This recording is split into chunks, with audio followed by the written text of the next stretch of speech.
Chapter 1101. That is because you are being unreasonable. I still do not even know what happened, yet you are already blaming me. Gu Junking stared at Lu Qingyi's stunningly beautiful face, his tone filled with anger. He now held the initiative, so he naturally felt emboldened. I was wrong, Lu Qingyi said, looking aggrieved. Lu Qingyi possessed a dreamlike, celestial face, and her bright, deep almond eyes seemed to contain a galaxy of stars. When she looked at someone with those eyes while acting aggrieved, no man could resist the temptation, wanting nothing more than to pull her into his arms to comfort her. However, Gu Junking remained unmoved and asked coldly, "Where were you wrong?" "I was wrong in where?" Lu Qingyi started to follow his lead, but suddenly paused. After the initial panic of seeing Gu Junking turn to leave so decisively, she had begun to regain her senses and realized something was off. It was clearly Gu Junking who had done something wrong, so why was she the one who had lost the initiative? She wanted to angrily demand why he had lied to her, but she was currently begging him not to leave. It was clear that such an attitude would not work in her current predicament. This realization left her feeling remorseful. If she had not initially chosen to use a cold, sarcastic tone, and had instead used vulnerability to get her way, things might have turned out differently. She was so inexperienced, she thought bitterly. How did this jerk manage to make it feel like she was the one who had done something wrong? "Well, where were you wrong?"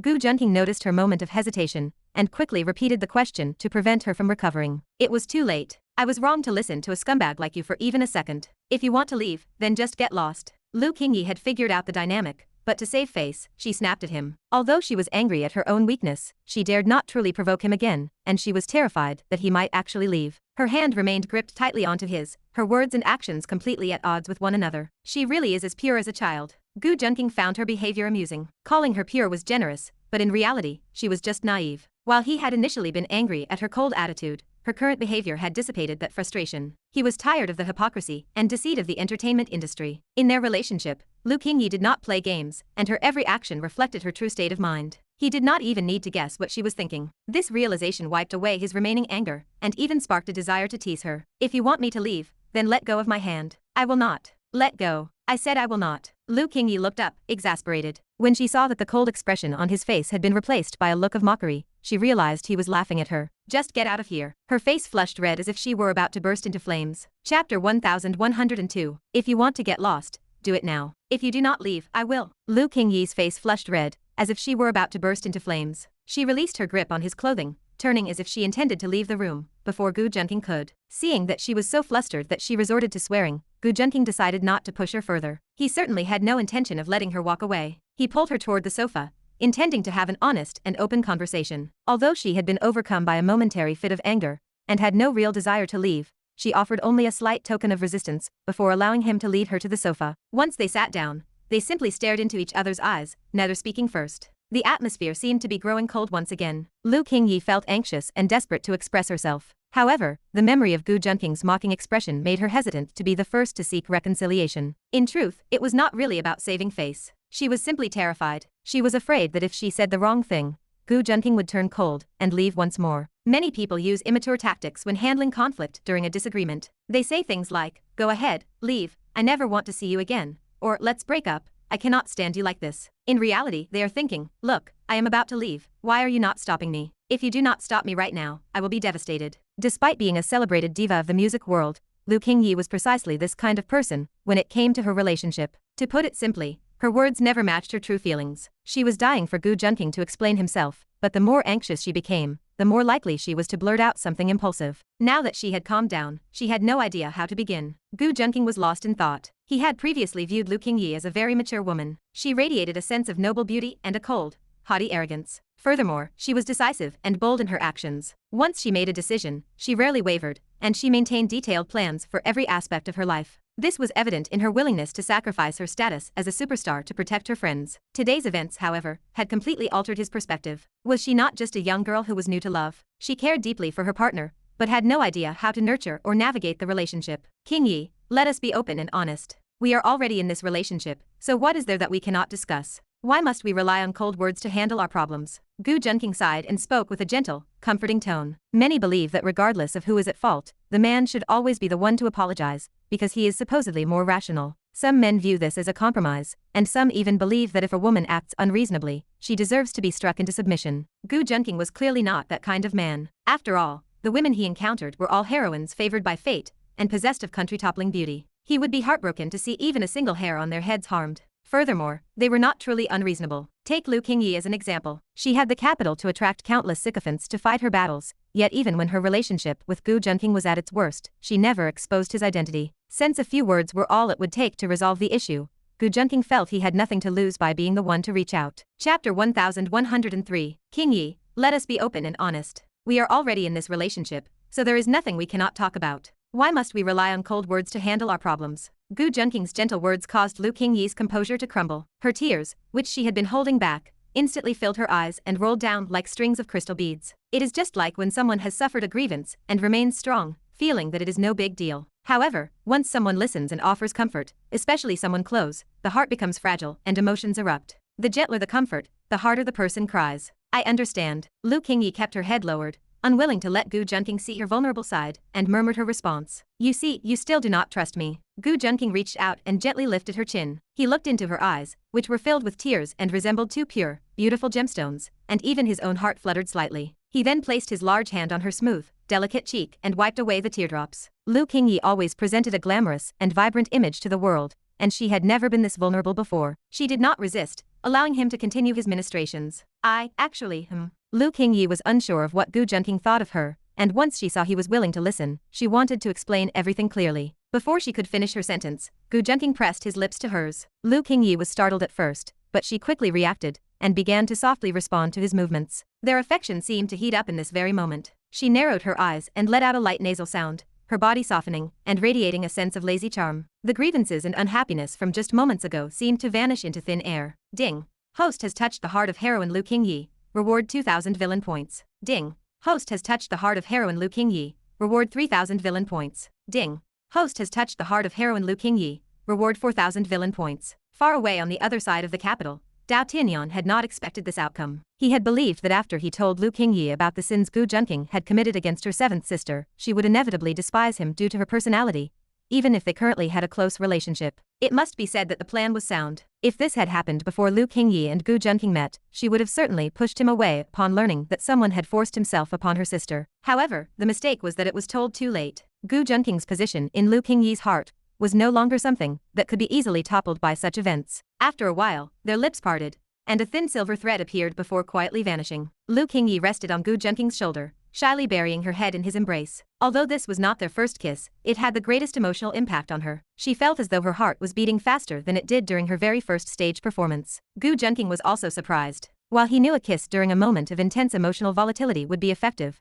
he had not realized just how effective it would be. It seemed he had completely broken through her defenses and dealt critical damage. He felt that the issues she had previously questioned him about were already in the past, and even if she asked again, the internal struggle had seemingly been resolved. Now, can you tell me what happened to make you, Qingyi, so angry with me? Chapter 1104. Gu Junking watched as Lu Qingyi nestled into his arms, eyes half closed in comfort like a kitten that had been petted. She seemed to be savoring their recent intimacy, still completely lost in the moment. It turns out her androphobia is actually quite treatable, and I did not even need to use the ultimate trump card. Gu Junking muttered to himself. He knew her psychological trauma was deep. After all, experiencing such harrowing human tragedies at 17 or 18 would leave anyone with lasting scars. Truthfully, she still had not been fully cured, as she only truly felt comfortable around him. However, whether she was completely cured or not did not matter much, as long as it did not affect her daily life. Today had been a calculated risk. If Lu Qingyi had not lowered her guard and begged him to stay, his relationship with her really might have suffered. That was an outcome he was unwilling to face.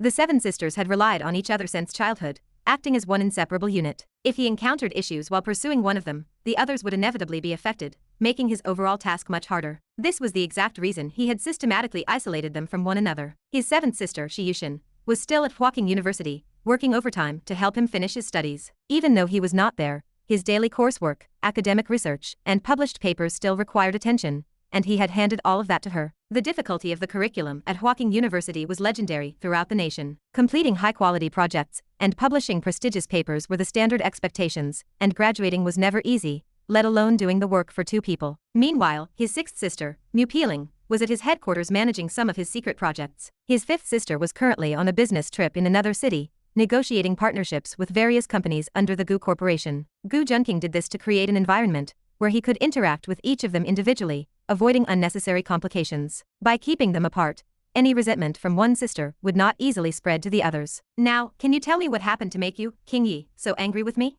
Gu Junking asked once he felt her emotions had stabilized. As he finished his question, he felt the soft, fragrant body in his arms stiffen slightly. Lu Qingyi sat up from his embrace, hesitated for a moment, and then gritted her teeth. Is it true that you also have an inappropriate relationship with my seventh sister? Gu Junking felt a spark of realization. He had not guessed wrong, as her emotional instability today was clearly tied to the other sisters. As for how she found out, Gu Junking let out a cold, internal laugh. This was undoubtedly the work of Dao Tianyan, that male lead who acted as a doting younger brother to all 7 sisters. Once he understood the root of the problem, Gu Junking felt a sense of relief. Not knowing the cause of her anger had been his main concern. An inappropriate relationship. No, we have a very normal relationship as boyfriend and girlfriend. Gu Junking replied with complete naturalness. When she first heard his denial, Lu Qingyi felt a slight wave of relief, but her heart sank again when he confirmed he knew Shi Yushin and that they were in a dating relationship. Then tell me, did you drug and assault her? What? Chapter 1105. Rape. Me. Gu Junking was stunned by Lu Qingyi's question. He pointed a finger at himself,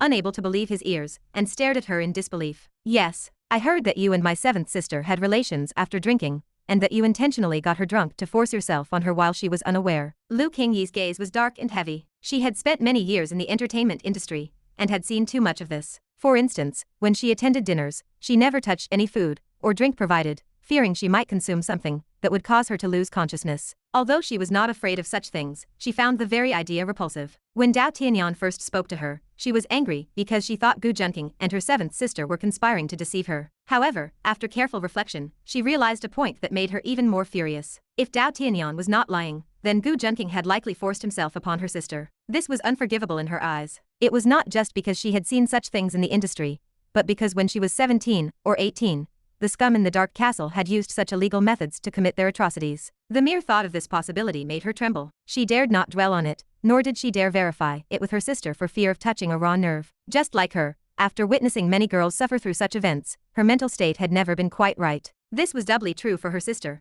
who might have been a direct victim. Even though her sister now appeared to have a good relationship with Gu Junking and even shared secrets with him, who could say if the event had left deep psychological scars? Even if it were just a suspicion, she could not help but feel anxious and worried. This was the reason for her cold treatment of Gu Junking earlier. Yet, to her own surprise, she was unwilling to let him go. When he turned to leave, she had panicked and stopped him, even breaking down in tears. She had not even cried when her 2nd sister had disciplined her in the past. Unknowingly, she had fallen for this young man, who was several years her junior. This realization left her both shy and bewildered. She had previously thought she would never fall in love with a man again. That prospect sent a shudder of uncertainty through her heart. If Gu Junking had really done what she feared, what on earth was she supposed to do? Gu Junking studied her face, which was so vivid, petite, and exquisite. Her nose was perfect and flawless, and her lips were closed, smooth and supple like ripe cherries. Her starry eyes were fixed on him, as if she were terrified of the answer he might provide. Gu Junking felt a sense of helplessness. How could someone so beautiful lose their common sense the moment they encountered a child of fate? He was now 100% certain that this was the work of Dao Tianyan. It seemed he would need to find some trouble for him to handle. Gu Junking remained calm and composed. Chapter 1106. You got this news from Dao Tianyan, didn't you? After understanding the sequence of events, Gu Junking rubbed his temples and spoke with a sense of helplessness. Yes. Was he lying to me? Lu Qingyi nodded, still staring intently at Gu Junking, feeling uneasy and fearful of hearing the answer she dreaded. Let us put that aside for a moment. I have a question for you. Who is more important, me or that brother of yours? If I say I did not do it, will you choose to believe me or Dao Tianyan? Gu Junking did not beat around the bush, forcing Lu Qingyi to make a choice. As a child of fate, Dao Tianyan occupied a special place in the hearts of the 7 sisters. A fire at the orphanage had left only a few survivors, and the sisters, having grown up there together, naturally felt a desire to protect and care for him. That was the root of their tendencies to spoil their younger brother. Gu Junking wanted Lu Qingyi to make a definitive choice between him and Dao Tianyan. I believe you, Lu Qingyi answered earnestly, without a moment of hesitation. She was not a fool. While her brother was important, he could not compare to the person she had chosen to be with. So, was Dao Tianyan lying to me? I must teach that boy a lesson. Seeing Gu Junking's expression soften after her choice, Lu Qingyi could not help but snap, her face darkening. She interpreted Gu Junking's question as a denial of the act, leading her to conclude that Dao Tianyan had been deceiving her. He did not lie to you. It is true that I was with Yushin after we had been drinking.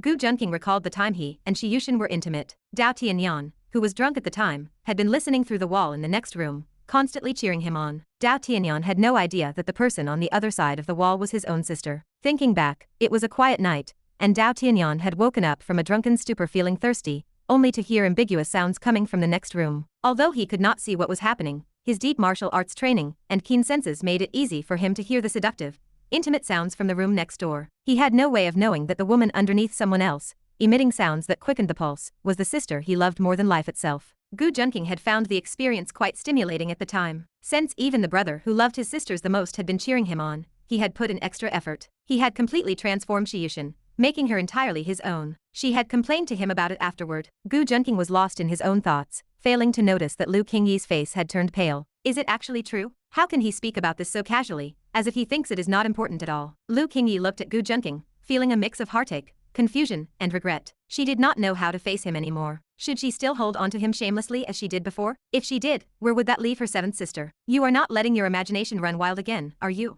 Gu Junking snapped back to reality, and noticed Lu Qingyi's worsening complexion, feeling somewhat annoyed. Although his words had been easy to misunderstand, there was no need for her to believe every single thing he said. She believes me that easily? Is she really sure she has worked in the entertainment industry? Chapter 1107. You are not letting your imagination run wild again, are you? Gu Junking felt both amused and exasperated. He felt that ever since Lu Qingyi realized her true feelings, her entire persona seemed to have shifted. Could this girl actually be a hopeless romantic? Is she going from one extreme to another? A strange theory began to form in Gu Junking's mind. I believe whatever you say. Just do not lie to me, Lu Qingyi said, sounding somewhat aggrieved. She had always been swift and decisive when choosing between her sisters and anything else. She could even abandon her career without the slightest hesitation. She knew that her sisters would be just as firm in choosing her. However, she now realized that if she had to choose between her sisters and Gu Junking, she would struggle to make a decision. This realization left even Lu Qingyi feeling incredulous. Then why did you not go and verify this with Yushin? Gu Junking watched her, feeling his earlier theory being confirmed. It was a plausible possibility,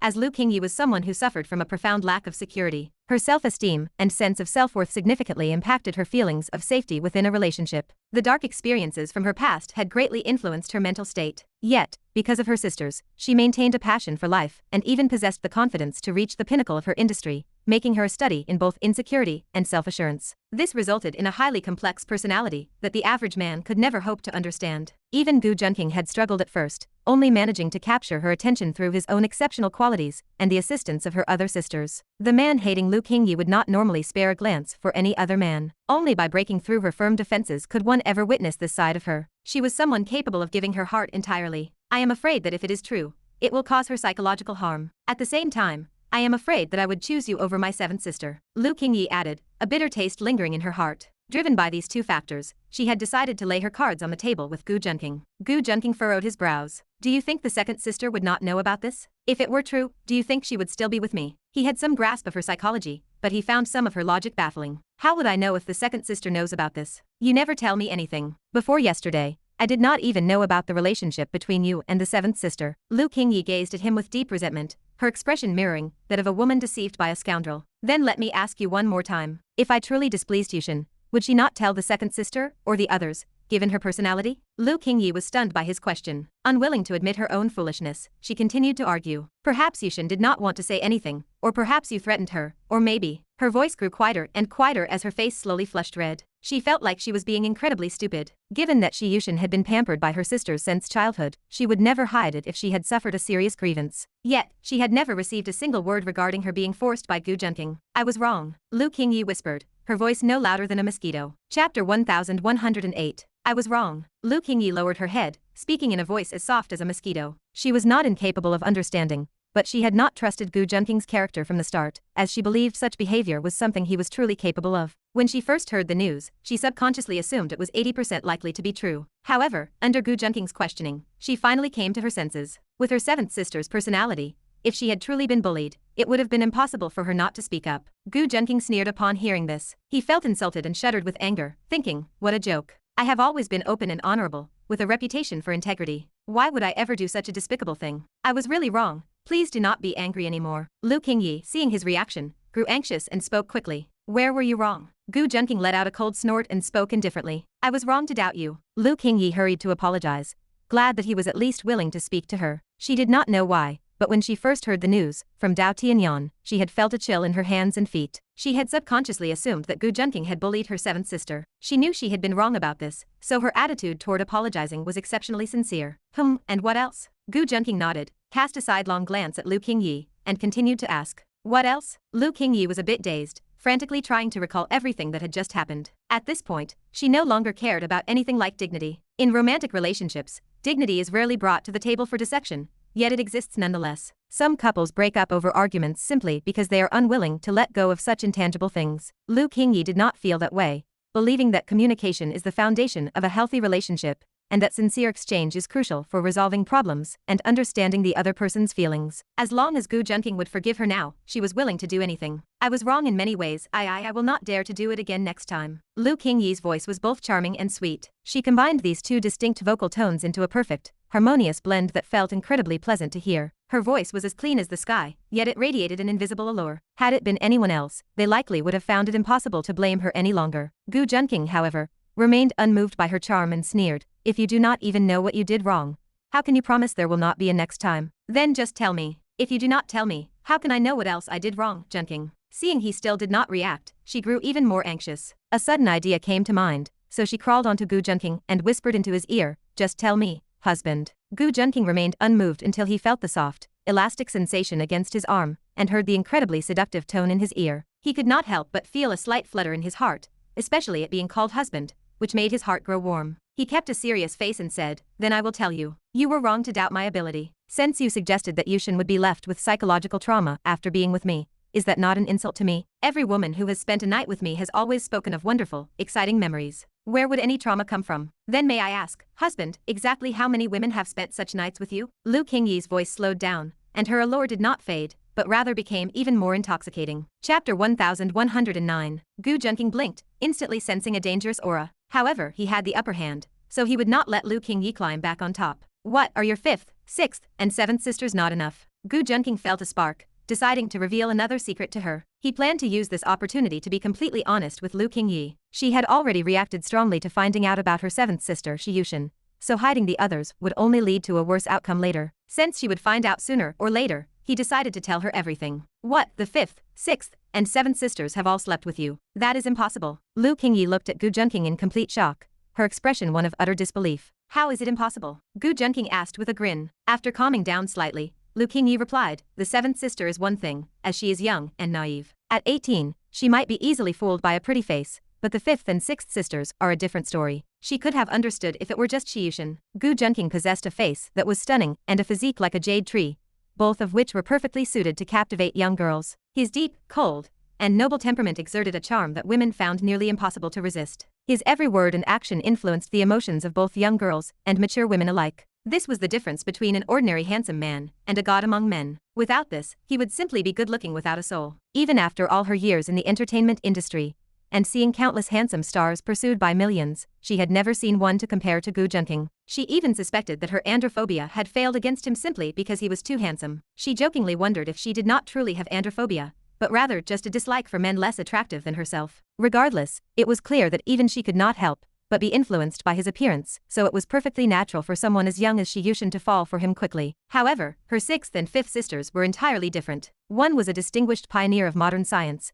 and the other was a top-ranked female executive who dominated the business world. Not to mention her second sister. Each of her sisters was talented, brilliant, and a beauty that could topple kingdoms. Yet, they had all slept with Gu Junking. At first, Lu Qingyi did not believe it, mainly because the time frame was too short. She could guarantee that the last time her sisters were all together was less than 2 years ago, long before Gu Junking had appeared. This meant Gu Junking had conquered 4 of the 7 sisters in just over a year. How could that be possible? But as she recalled the vague hints her sisters had been dropping recently and their behavior, Lu Qingyi began to understand. She often wondered why her sisters spent all their time talking to her about men and acting provocative in their private group chat. They would frequently post suggestive photos, wearing black stockings or bunny girl outfits. It turned out they had been treating their private group chat as part of their playtime with Gu Junking. Chapter 1110. The seventh sister is one thing, as she is young and naive. At 18, she might be easily fooled by a pretty face, but the fifth and sixth sisters are a different story. "It is impossible, you must be joking. Hey, say something. You did not really sleep with my other sisters, did you?" Gu Junking watched with amusement as Lu Qingyi went from absolute conviction that it was impossible to self-doubt, and finally to a state of anxious realization that his words might be true. The shifts in her expression were truly fascinating. In the past,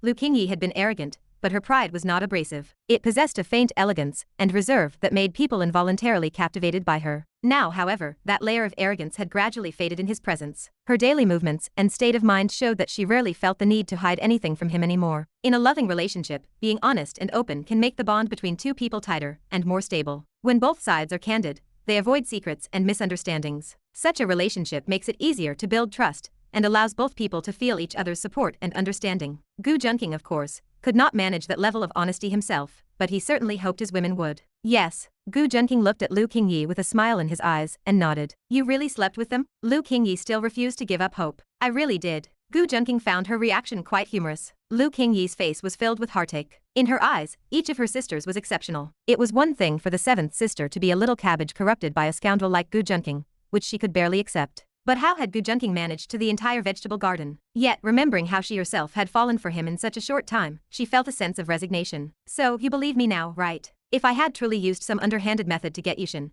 how could your other sisters still treat me with such favor? Fine, fine. I was wrong about this. Can you just forget it and forgive me this one time? Lu Qingyi saw him bringing it up again and rushed to appease him. After learning that her sisters were all his women, she felt a bit listless. She began to feel that Gu Junking was likely the destined partner for all 7 of them, so lowering her head to him seemed to matter very little. In the future she might even have to marry him as his wife. All of her diva-like airs and poise seemed completely unimportant now. If apologies were useful, what would we need the police for? Think of my heart as a mirror. Your cold words earlier were like a fist that smashed my mirror to pieces. How do you plan to mend a broken mirror? Gu Junking rolled his eyes at her pitiful gaze and spoke indifferently. Husband, I am truly sorry. How about I call Dao Tianyan right now and scold him? It is all his fault for making me misunderstand you. Lu Qingyi pitifully shook his arm back and forth. She had heard that men felt a sense of psychological satisfaction when women called them husband, so she hurriedly used a sweet, cooing tone. Speaking of that makes me even angrier. Who is more important, me or that brother of yours? Of course it is you, Lu Qingyi said firmly. Then will you ever believe anyone else's words over mine again? Gu Junking asked calmly. I will not.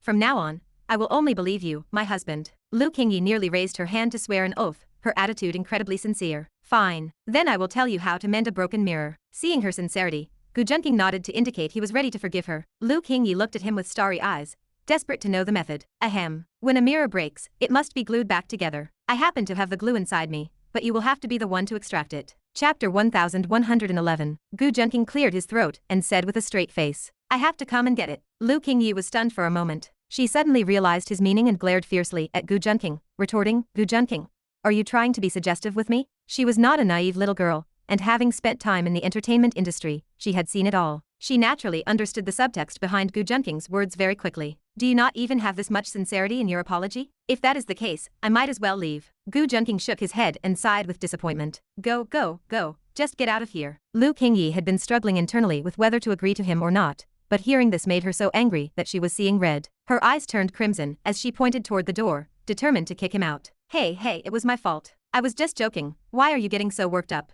Gu Junking quickly took her small hand into his palm and sat her down, pulling her into his embrace to comfort her softly. Lu Qingyi refused to give in, keeping her delicate face and body tense. When Gu Junking looked to the left, she twisted to the right, and when he tried to look to the right, she twisted back to the left. As a diva of the music scene and a figure of legendary status, she was currently acting exactly like a regular girlfriend bickering with her boyfriend. Gu Junking found it quite amusing. He had been abrupt with her, but it was entirely intentional. His goal from the beginning was to break down this barrier as quickly as possible. Lu Qingyi's misunderstanding this time was the perfect opportunity. He should even be thanking Dao Tianyan for the assist. He was not afraid of a woman feeling resentment toward him, so long as he could provoke intense emotional fluctuations within her. What he feared was a relationship that felt like stagnant water. As the saying goes, if you cannot see each other with red eyes, can you at least see each other with a blushing face? If there are no emotional fluctuations, there is likely not much feeling left. Conversely, if he could manipulate her emotions, making her laugh, cry, or feel excited at his will, he had effectively mastered her. People who did this were usually called pua masters or scumbags who toyed with women. Gu Junking, however, felt no shame,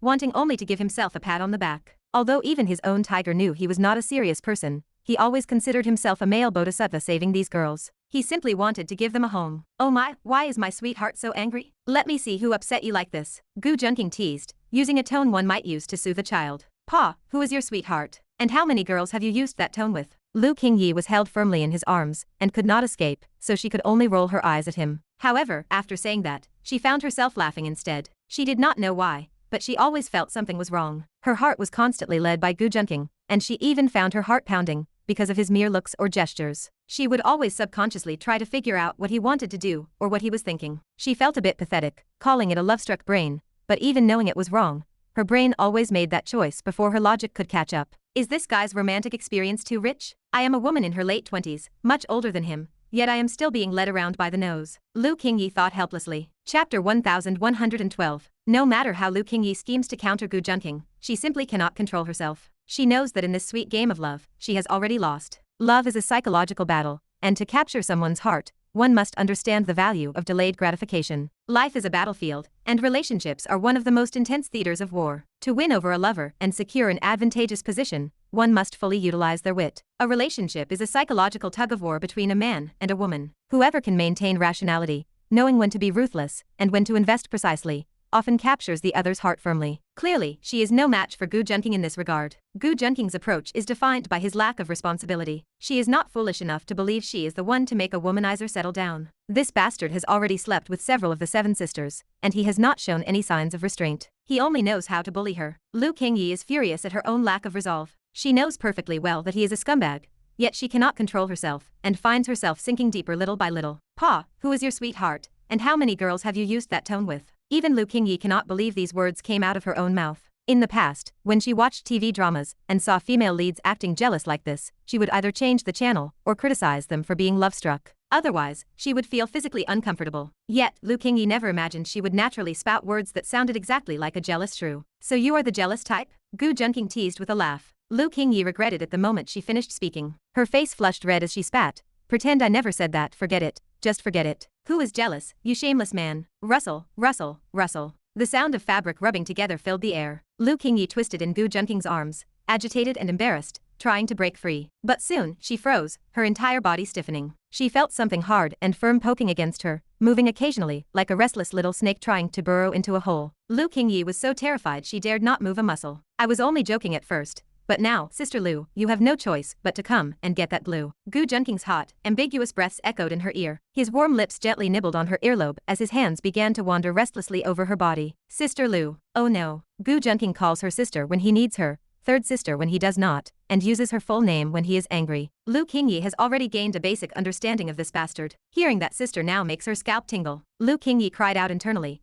trying to struggle out of his arms. The more she struggled, the less she could move, and the more alarming the weapon behind her became. She tried to block him, but she could not prevent the fire burning on both fronts. Her nails tried to pinch his arm, but he would not budge. She has no idea what his body is made of. Let me go, Lu Qingyi frowned, suddenly letting out a soft, involuntary moan. She desperately pressed her delicate hands against the evil hand running wild on her chest. Her graceful body stopped struggling instantly, and she dared not move recklessly. But while she could guard against one hand, she could not stop the second. Chapter 1113. Gu Junking pressed closely against Lu Qingyi, his hands wandering across her perfect, delicate body. Even through 2 layers of clothing, he could feel her soft, supple texture. Seeing Lu Qingyi's eyes brimming with moisture, and her cheeks flushed with a charming crimson, he could not resist leaning down to nibble gently on her lips. Her lips were slightly parted, and she emitted fine, delicate gasps. His hands did not stop, and with his knowledge of her body, he ignited sparks wherever he touched. Lu Qingyi truly lived up to her status as a music diva, as her skin was so tender it felt like it could drip water. Touching her legs felt like stroking the smoothest silk, a refined and slippery sensation that haunted the soul. At first, she intended to resist, but her slender limbs were no match for Gu Junking. She could not break free from his embrace, and had to let him bully her while held in his arms. Lu Qingyi found it difficult to suppress the lazy, sweet sounds in her throat, fearing it would be too embarrassing to let out. She tried hard to empty her mind,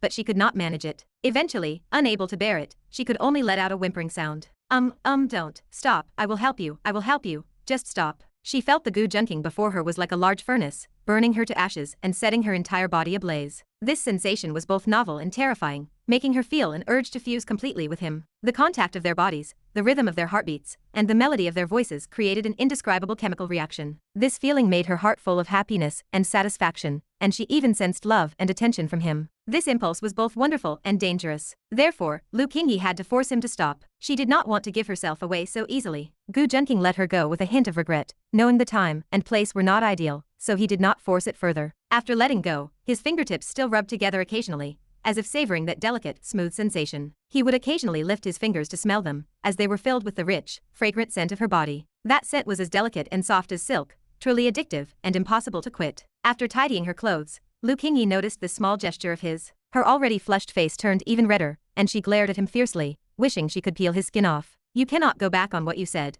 and this was your own choice. I did not force you. After they glared at each other for a moment, Gu Junking cleared his throat and spoke first. Pa, your own choice, my foot. Lu Qingyi slapped his shoulder forcefully and stepped hard on his foot. Since he was thick-skinned, she did not hold back her strength at all. Gu Junking knew she was angry and allowed her to vent her emotions. Ouch. When she had vented enough, he pretended to be in pain, clutching the shoulder she had hit and letting out a cry. Are you not being fake? Stop pretending. Lu Qingyi raised her eyebrows, putting on a fierce expression, but seeing his intentionally funny and pained look, she could not help but want to laugh. She knew this was Gu Junking trying to cheer her up. Chapter 1114. Are you not being fake? Stop pretending. Lu Qingyi raised her eyebrows in a fierce display, but seeing the comical way Gu Junking feigned pain, she couldn't help but feel a smile tugging at her lips. She knew this was Gu Junking's way of cheering her up. Sometimes, a woman really just needs an attitude. When they fall for someone, you don't even need to lie to them, as they will deceive themselves. All the excuses don't need to be spoken, for she will digest them all on her own. In any case, Lu Qingyi felt her life was done for. She had reached the point where Gu Junking only had to perform a symbolic, exaggerated gesture for her to be happy for half the day. Hey, look, I stopped the moment you told me to. Do you know how hard it is to hold a superstar like you and be unable to do anything? Now you are even hitting me, Gu Junking said, pretending to be aggrieved. He then cast a sneaky glance toward Lu Qingyi's chest. After their intense contact earlier, he had managed to undo her blouse with one hand. The charming, graceful curves of Lu Qingyi were clearly visible. The collar could no longer hide her snowy, deep cleavage, and a subtle protrusion was faintly visible through the full outline presented to Gu Junking's eyes. It was tempting, beautiful, and impossible to grasp with one hand. Gu Junking praised these sights in his heart. Gu Junking's words almost made Lu Qingyi laugh in anger. She truly did not know how he had developed such a shameless, thick-skinned demeanor. It was you who angered me first, and furthermore, you are such a pervert. Lu Qingyi rolled her eyes, about to say something else, but she soon noticed that Gu Junking's gaze was off. She followed his eyes down, let out a sharp cry, cursed him as a pervert, and ran to the side to fasten her buttons again. I have already touched it. Why are you afraid of me looking? Gu Junking curled his lip and muttered softly. Lu Qingyi felt annoyed, as she had completely failed to notice that her undergarments had been unhooked by Gu Junking while she was fixing her clothes earlier. I have heard that you can tell if a man is experienced by the speed at which he can undo a bra with one hand. Lu Qingyi returned and said to Gu Junking with a knowing smile. Ahem, in this regard, it is actually a skill I acquired without a teacher. Gu Junking cleared his throat and said with a calm expression. However, Lu Qingyi could see that he actually seemed a bit proud of this. She felt both angry and speechless. She discovered that she really had no way to deal with Gu Junking. Since he was this shameless, she could not understand why she actually found him a bit cute. She really adored this shameless side of him. This man was just too much. Furthermore, she found that she really had no resistance to physical contact with Gu Junking. After being bullied by him, apart from feeling shy, she did not have the slightest intention of hating him. She had to remember that she used to be unable to even shake hands with other people. She had researched a lot of information regarding her aversion to men. One point stated that women usually only relax their guarded nerves for men they have a special fondness for and do not mind their contact. She had abandoned this treatment method back then, because there were no men she had a fondness for. Now it seemed this method was actually quite effective. Could further contact with Gu Junking really cure her condition? I can help you. Hey, what are you doing? Stop taking it off, I haven't finished speaking yet. Lu Qingyi had barely finished her sentence when she realized Gu Junking was already taking his pants off, so she hurriedly called out to stop him. Chapter 1115. I can help you, but hey, what are you doing? Stop taking it off, I have not finished speaking yet. Lu Qingyi realized Gu Junking had already begun undoing his belt as soon as her voice faded. She panicked and hurriedly stopped his actions. Although she felt that a day would eventually come when she would have to help Gu Junking, she had not expected it to happen this quickly. They had only been boyfriend and girlfriend for a few days at most. They had just been bickering, and she had been furious while wanting to settle the score with him. How had she ended up so muddled as to start handling his desires for him? Lu Qingyi was simply not mentally prepared for this. What else is there? You say it, I will agree to whatever it is you want. Gu Junking was becoming impatient. To have a goddess and diva like Lu Qingyi, who was chased by countless people and kept on a pedestal, help him was something others would not even dare to dream about. Why are you in such a hurry? I will not run away, and I said I would agree to you, so I will. Lu Qingyi looked unhappy on the surface. In reality, she was just masking the panic in her heart. To tell the truth, she was just as anxious as Gu Junking was. Fine, I am not in a hurry, you speak first. Gu Junking felt rather helpless. He was truly worried that Lu Qingyi might suddenly back out at the last moment. Not only that, but he had an even greater concern. That was the possibility that the protagonist of Luck would come running over whenever the heroine was in potential danger. Fortunately, he had found things for Dao Tianyan and Ye Peng to do recently, so there was basically no possibility of them coming now. Dao Tianyan had been exhausted from the Azura Association trying to settle down in the Xia Kingdom, as unknown forces had been inexplicably sniping at them. Now he had also inexplicably provoked the Zhang family, which did not pose a significant threat to him, or he would have already given up and taken action himself. These events were naturally the work of Gu Junking, who wanted to temporarily restrain Dao Tianyan to prevent him from ruining his good fortune. As for Ye Peng, he had arranged for people to lock him in for intensive training, making it difficult for him to leave the training ground at all. He had a firm grasp on the movements of these two protagonists of Luck, so he naturally did not have to worry about anyone disturbing him for the time being. I can agree to help you this one time, but you cannot push your luck and bully me again. After Lu Qingyi finished speaking, she pondered for a moment. Then, with a reddened face, she continued in embarrassment. Also, my attitude just now was indeed not good, and I am sorry to you. After I help you this time, let us consider this matter wiped clean, and neither of us is allowed to remember it again. What happened just now? Gu Junqing asked with a confused expression. Lu Qingyi rolled her eyes to herself, thinking that he was actually quite easy to talk to as long as she went along with his wishes. She suddenly had an idea that she might be able to use these kinds of things to handle Gu Junqing in the future. As long as she could drain Gu Junqing of his energy, he would not be able to go out and fool around with other women in the future, and she could also use this to threaten him. For example, if he dared to go out and flirt with young girls in the future, she would forbid him from getting into bed. Lu Qingyi suddenly felt very pleased with herself, and was no longer resistant to what was about to happen. However, she was unaware that countless women had already had the same plan as her, yet in the end, not a single one had ever succeeded. After all, the words Gu Junqing said when his lust had clouded his brain were usually not meant to be taken seriously. Chapter 1116. Did you notice something just now? Gu Junqing asked with a look of confusion. If you want to take it off, just do it. Lu Qingyi's face flushed slightly, and she turned her delicate chin away. Although she appeared calm on the surface, her eyes shifted restlessly, and her slender, jade-white hands instinctively clasped together, rubbing unconsciously. She was clearly agitated, not daring to look at Gu Junqing at all. Due to her nervousness, sweat beaded on her skin, making her complexion appear even more fair and smooth, so much so that Gu Junqing felt an urge to reach out and touch her. Seeing that Lu Qingyi was ready, Gu Junqing felt a surge of joy, both excited and surprised. After going through so much trouble, this was a goal pursued by countless men, yet he never expected Lu Qingyi to compromise with him so quickly. He had originally planned to wait until they were out having fun to seize an opportunity. Since the moment had arrived, however, there was no way he would miss it. This was their first truly suggestive encounter, and he felt certain that after this first time, there would surely be many more to follow. Gu Junqing hesitated no longer, fearing that if he waited, Lu Qingyi might retreat. He quickly removed his robe, holding his half-foot-long silver spear, with the tip pointed directly at Lu Qingyi's chin. Lu Qingyi hurriedly turned her head aside, her body stiffening. She clenched her small hands into fists, refusing to open them. Gu Junqing pressed down on her hands, but Lu Qingyi refused to yield, secretly struggling against him. Just as the two were locked in a stalemate, Gu Junqing had a sudden flash of inspiration, and used his other free hand to tickle the area under Lu Qingyi's arm. It was as if all the air had been let out of her at once. With a soft cry, Lu Qingyi's small hands instantly opened, and they were pressed down onto the silver spear by Gu Junqing. Lu Qingyi glared at Gu Junqing in anger, but the sensation her hands felt made her realize what was happening, leaving her both shamed and furious, her cheeks blushing a deep red. At this point, there was no turning back. Summoning her courage, Lu Qingyi gradually learned how to perform a rhythmic, steady up and down motion under Gu Junqing's guidance. After more than 10 minutes of this continuous, rhythmic motion, Lu Qingyi finally could not bear the soreness in her arms and wanted to stop. Gu Junqing, however, was right in the middle of things and had barely begun to lose interest, so there was no way he would agree to Lu Qingyi's request. He suggested, "Third sister, you used your mouth to say those cold words earlier, so shouldn't you use your mouth to thaw things out now?" "Impossible. I still have a concert to perform. How can I do something like this?" MMPH, don't, Afterward, Lu Qingyi only walked out of the bathroom looking haggard. Once she was certain that the taste of Gu Junqing's children had faded from her mouth,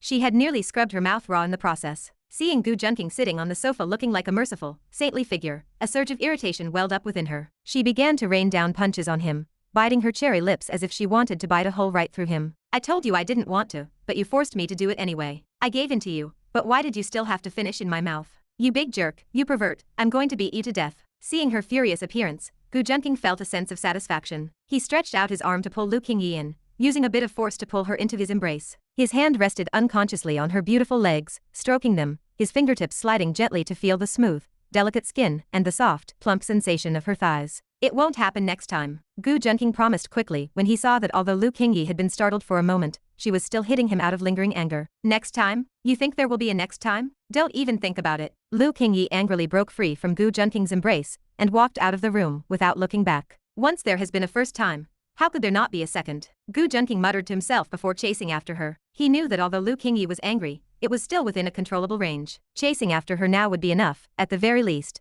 to make half her anger dissipate. Chapter 1117. Lu Qingyi walked outside with her cheeks flushed red. She was not truly angry, but she felt shy and bewildered after what had just occurred. Naturally, she blamed everything on Gu Junqing, the culprit behind it all. She cursed him fiercely in her heart, wishing she could scold every single one of his ancestors. Seeing Gu Junqing chasing after her as if to comfort her, she ignored him and continued walking on her own. Gu Junqing smiled to himself, but he was experienced enough to know that if he just left her alone, she would eventually come to terms with it. He knew that if he spoke too much now, he would only become an annoyance. Therefore, he simply followed silently behind her, quietly admiring her charming and curvaceous figure. The natural, elegant, and alluring charm that radiated from her every movement, combined with her stunning curves, only made the heat in Gu Junking's eyes intensify. Even after having just released his desires, the fire in his heart had only subsided for a moment, and now it was burning even more fiercely. If Lu Qingyi knew that Gu Junking was becoming aroused just by looking at her back, she would not know whether to blame herself for being too seductive, or to blame Gu Junking for being too much of a scoundrel.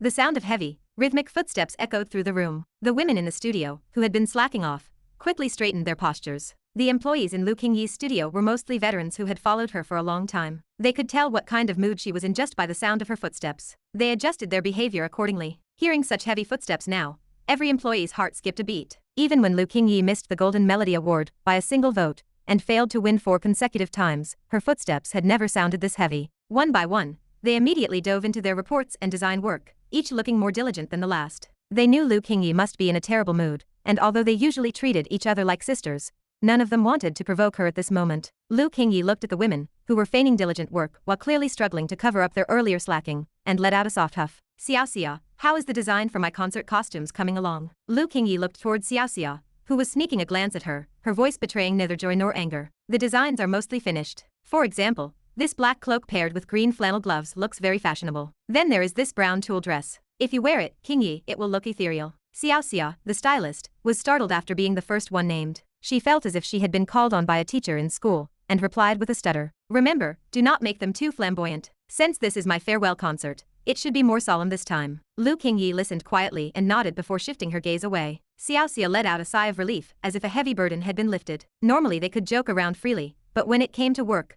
Lu Qingyi did not allow even the slightest lack of professionalism. As Lu Qingyi's gaze moved, the other employees, makeup artists, and assistants all felt their hearts tremble. Often, they began explaining their work progress before she even opened her mouth to ask. Although they usually slacked off, they typically completed their tasks quite beautifully. Otherwise, they would not have been able to stay in Lu Qingyi's studio for so long. This was not only because they were loyal, but also because their professional capabilities were equally outstanding. Everyone has done a great job with their work. I propose to reward each employee with a paid annual leave vacation, and you may choose your own travel destination, or go in groups, as I will cover all travel expenses. Gu Junking, who had been following silently behind her, said to the women with a smile. Chapter 1118. Everyone has done a great job with their work. I propose to reward each employee with a paid annual leave vacation, and you may choose your own travel destination, or go in groups, as I will cover all travel expenses. Gu Junking, who had been following silently behind her, said to the women with a smile after they had finished their reports. The staff in Lu Qingyi's studio were overjoyed at this news. Although Gu Junking was not officially part of their studio,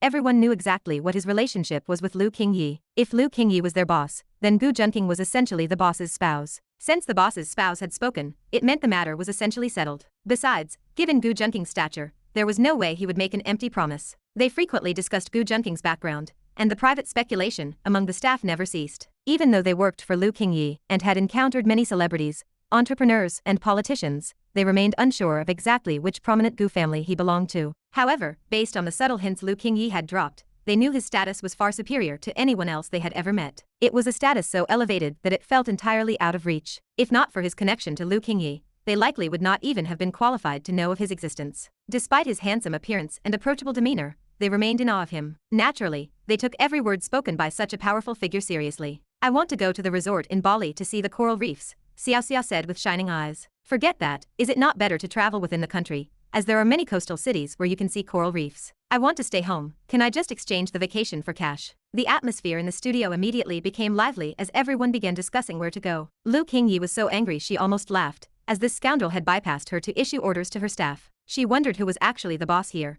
especially since she had not even agreed yet, and they were already cheering. Still, seeing her team so happy, she found it difficult to reject the suggestion. She had also intended to go out more often, and her sisters were currently busy with their own affairs. She remained silent, which was taken as tacit approval of Gu Junking's proposal. The employees were not foolish, and they were quick to read Lu Qingyi's expression. Once they realized she had accepted the idea, they knew the paid vacation was a reality, and began to cheer even louder. Lu Qingyi's mood darkened further, and after shooting a glance at Gu Junking, and letting out a soft huff, she turned and walked away. Gu Junking simply chuckled and followed after her. He had just finished his business in her mouth, so he supposed it was only fair to let her vent her frustrations. As the two left the office area one after the other, the staff members let out a collective sigh of relief. They did not usually act this way, but the heavy, stifling aura Lu Qingyi carried today was truly intimidating. Hey, does anyone know why Qingyi is in such a bad mood today? It is obvious, right? Gu Junqing must have offended her in some way, as I have never seen anyone affect her so deeply before. It looks like the position of the boss's spouse is well secured.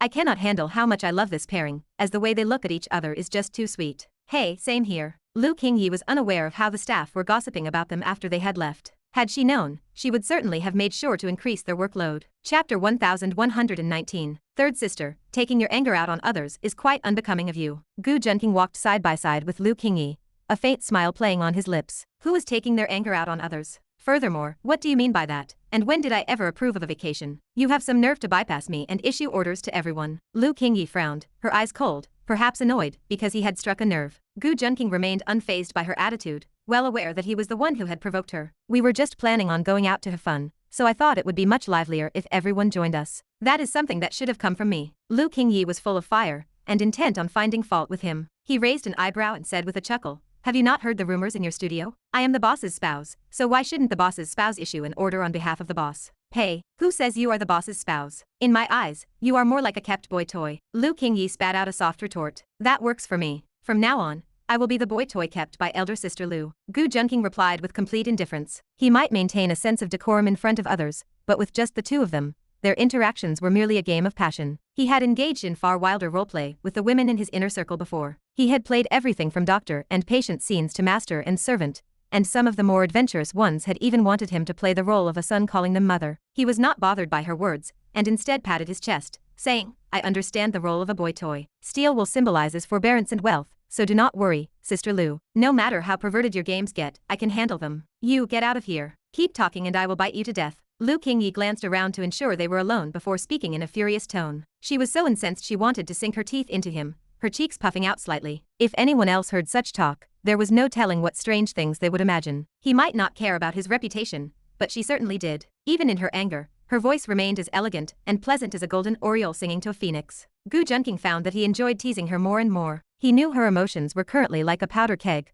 ready to explode at the slightest touch, yet he still wanted to play with fire. A beauty is still beautiful even when she is furious. I cannot leave. It was you who promised that I could follow you everywhere. Gu Junqing chuckled. Lu Qingyi was beyond frustrated, but she truly had no way to deal with the man before her. Even when he made her angry, she had no choice but to swallow it. The moment she thought about swallowing, she suddenly recalled how she had been caught off guard earlier, and had actually swallowed some of Gu Junqing's essence. Lu Qingyi felt a sudden chill. She glared viciously at Gu Junqing and ignored him, rushing back to her room to stick her fingers down her throat. Gu Junqing was confused as to why she was suddenly running back to her room in such a panic. If he had known she intended to induce vomiting to expel the suspicious white fluid, he would surely have tried to persuade her otherwise. That was all pure vitality, after all. However, he could understand her reaction. After all, even a tiger would not eat its own cubs. It was truly difficult for her to handle such a high-difficulty task on her first attempt. Once this period passed, she would eventually forget and grow accustomed to it. Chapter 1120. As time passed, several days went by. During this time,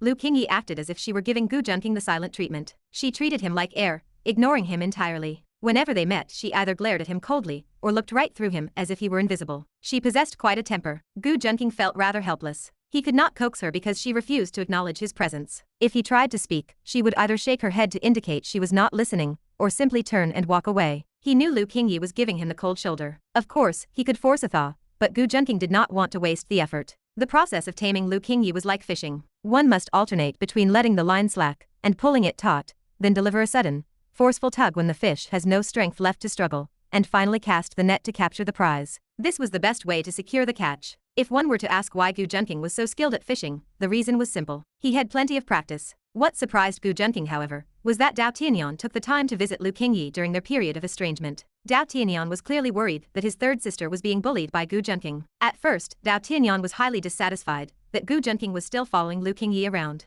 He even wanted to take action and drive Gu Junqing away. He assumed that Gu Junqing was harassing his third sister. But then, he learned that Gu Junqing was following her due to a request from his second sister, Ji Hanyan. His heart filled with envy and jealousy. After all, he also wanted to be by Lu Qingyi's side at every moment. However, he had to accept the situation. He still had to listen to the words of his second sister, Ji Hanyan. Back at the orphanage, his eldest sister was cold and detached, rarely involving herself in matters other than those concerning her sisters. Therefore, apart from the old director, the second sister was the one who cared for everyone at the orphanage. There was almost no one who did not respect her wishes. Dao Tianyan regretted that he could not convince his second sister to stop Gu Junqing from approaching his seventh sister. If he could do that, then even if the seventh sister liked Gu Junqing and the fifth and sixth sisters protected him, Gu Junqing would still have to leave them. However, his third sister now presented an opportunity. He knew that his third sister suffered from androphobia. If she found out that Gu Junqing had drugged the seventh sister and taken her virtue, she would surely despise him to the core. Yet, he still worried that his third sister might view Gu Junqing differently. So, he hurried over to see exactly what her attitude toward Gu Junqing was. When he saw how Lu Qingyi treated Gu Junqing,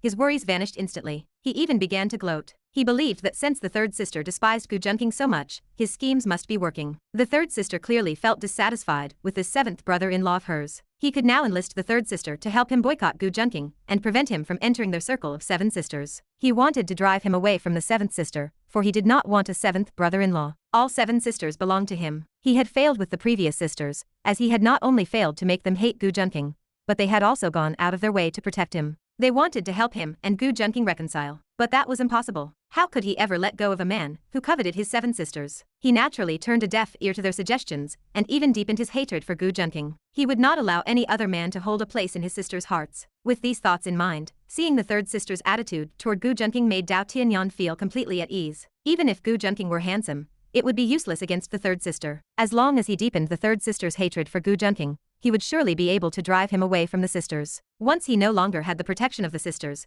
he would make that bastard who took his seventh sister's body pay. Gu Junqing did not know what methods Dao Tianyan was hiding, but he knew without thinking that he must be brewing some kind of malice. However, given his current relationship with Lu Qingyi, he had no reason to worry about those schemes. If Dao Tianyan had come just a little later, he could have shown him the children he had conceived with his seven sisters. Chapter 1121. Gu Junqing did not know what cards Dao Tianyan was holding. However, he knew without needing to think that he was definitely plotting something sinister. Given his current relationship with Lu Qingyi, he naturally had no reason to worry about Dao Tianyan's schemes. He felt that Dao Tianyan was acting like a clown, and by the time he realized what was happening, Lu Qingyi would already be entirely his. If he discovered it any later, Gu Junqing's children with the seven female leads might already be old enough to run errands. Since Dao Tianyan was able to find time for this now, it seemed that the Zhang family was no longer able to hold him back. Without Gu Junqing's interference, the plot would have naturally progressed to the point where Dao Tianyan sought revenge against the Zhang family for Lu Qingyi's sake. He did not expect that even with his own meddling and forcing the two to clash early, the Zhang family still could not stop Dao Tianyan's advance. One must realize that the Zhang family was not a minor clan. If one considered Gu Junqing's maternal family, the Xie clan, to be a top-tier powerhouse, then the Zhang family's strength ranked within the third, or even the second tier, making them a very prominent family. Yet, even so, they still could not slow Dao Tianyan down. This served as a testament to Dao Tianyan's ruthless capabilities. Even without his protagonist's aura, he could likely have become a formidable warlord on his own. None of these protagonists can be underestimated, well, except for that cross-dressing Ye Peng. Gu Junqing thought to himself silently after listening to his subordinate's report. In just a few short days, several key members of the Zhang family had been assassinated by the Azura Society. Even the leader of the Zhang family, Zhang Tian, who was the culprit behind the Dark Castle incident that caused Lu Qingyi's androphobia, had been severely injured and was left in a coma. The various martial arts masters personally tasked with protecting Zhang Tian were all left in critical condition. Furthermore, not a single trace could be found to link these attacks to the Azura Society. If it were not for the fact that Dao Tianyan was unaware of the Dark Castle incident and had to refrain from reckless killing while within the borders of the Xia kingdom, he likely would not have held back at all. As the renowned Azura king, he would not have settled for merely assassinating a few key figures. In Eagle Country, he had slaughtered entire families that opposed him, which was how he earned his fearsome reputation. Regardless, the Zhang family was effectively ruined. Continue. Gu Junqing said to the many subordinates on his computer screen, after he finished reflecting. Young master, we have already covertly acquired most of the Zhang family's businesses. However, some of their operations are truly illicit, such as the plan from 10 years ago at the Dark Castle, where they kidnapped young girls for the entertainment of the upper echelons. That operation is still secretly ongoing. Do we continue it? A subordinate hesitated for a moment before speaking up. Are we in the business of collecting garbage? Gu Junqing asked coldly. I dare not. The subordinate on the other side of the screen trembled, as if they could feel the chill radiating through the display. I will ask you this, do we need to involve ourselves in matters that, if discovered, would inevitably ruin our reputation forever? We have no shortage of money, nor do we lack power. We have both. At this stage, we only need to maintain a positive public image. Do you understand? Gu Junqing said indifferently. If such matters were brought to light, his image would collapse entirely. The female leads felt affection for him upon their first meeting, not just because of his looks, but for much more. Moreover, such activities brought only harm and no benefit to either him or his family. What could he possibly gain from it? Holding leverage over a few powerful people? He would gain nothing while unnecessarily assuming the risk of being exposed. He would never involve himself in such a thankless endeavor. Chapter 1122. Gu Junking never does anything without a purpose. At this moment, he only needs to develop his position steadily. A good reputation is more important to him than anything else, as it is the most significant evaluation a person receives in society. Without knowing someone personally, reputation is the only standard to judge whether they are a good person. It is also one of the best methods he has, aside from his appearance, to make a favorable impression on the female leads. If a son of destiny were to uncover his secrets, the difficulty of winning over the heroines would increase significantly. He is not that foolish. Understood, young master. His trusted aides sat on the other side of the screen, nodding in unison. However, a few of them had flickering eyes, clearly having committed some overstepping acts and feeling uneasy after hearing Gu Junking's demands. The Gu and Xie families have reached their current status through countless exchanges of interests and power struggles. While they might not have engaged in illicit trades like the Dark Castle,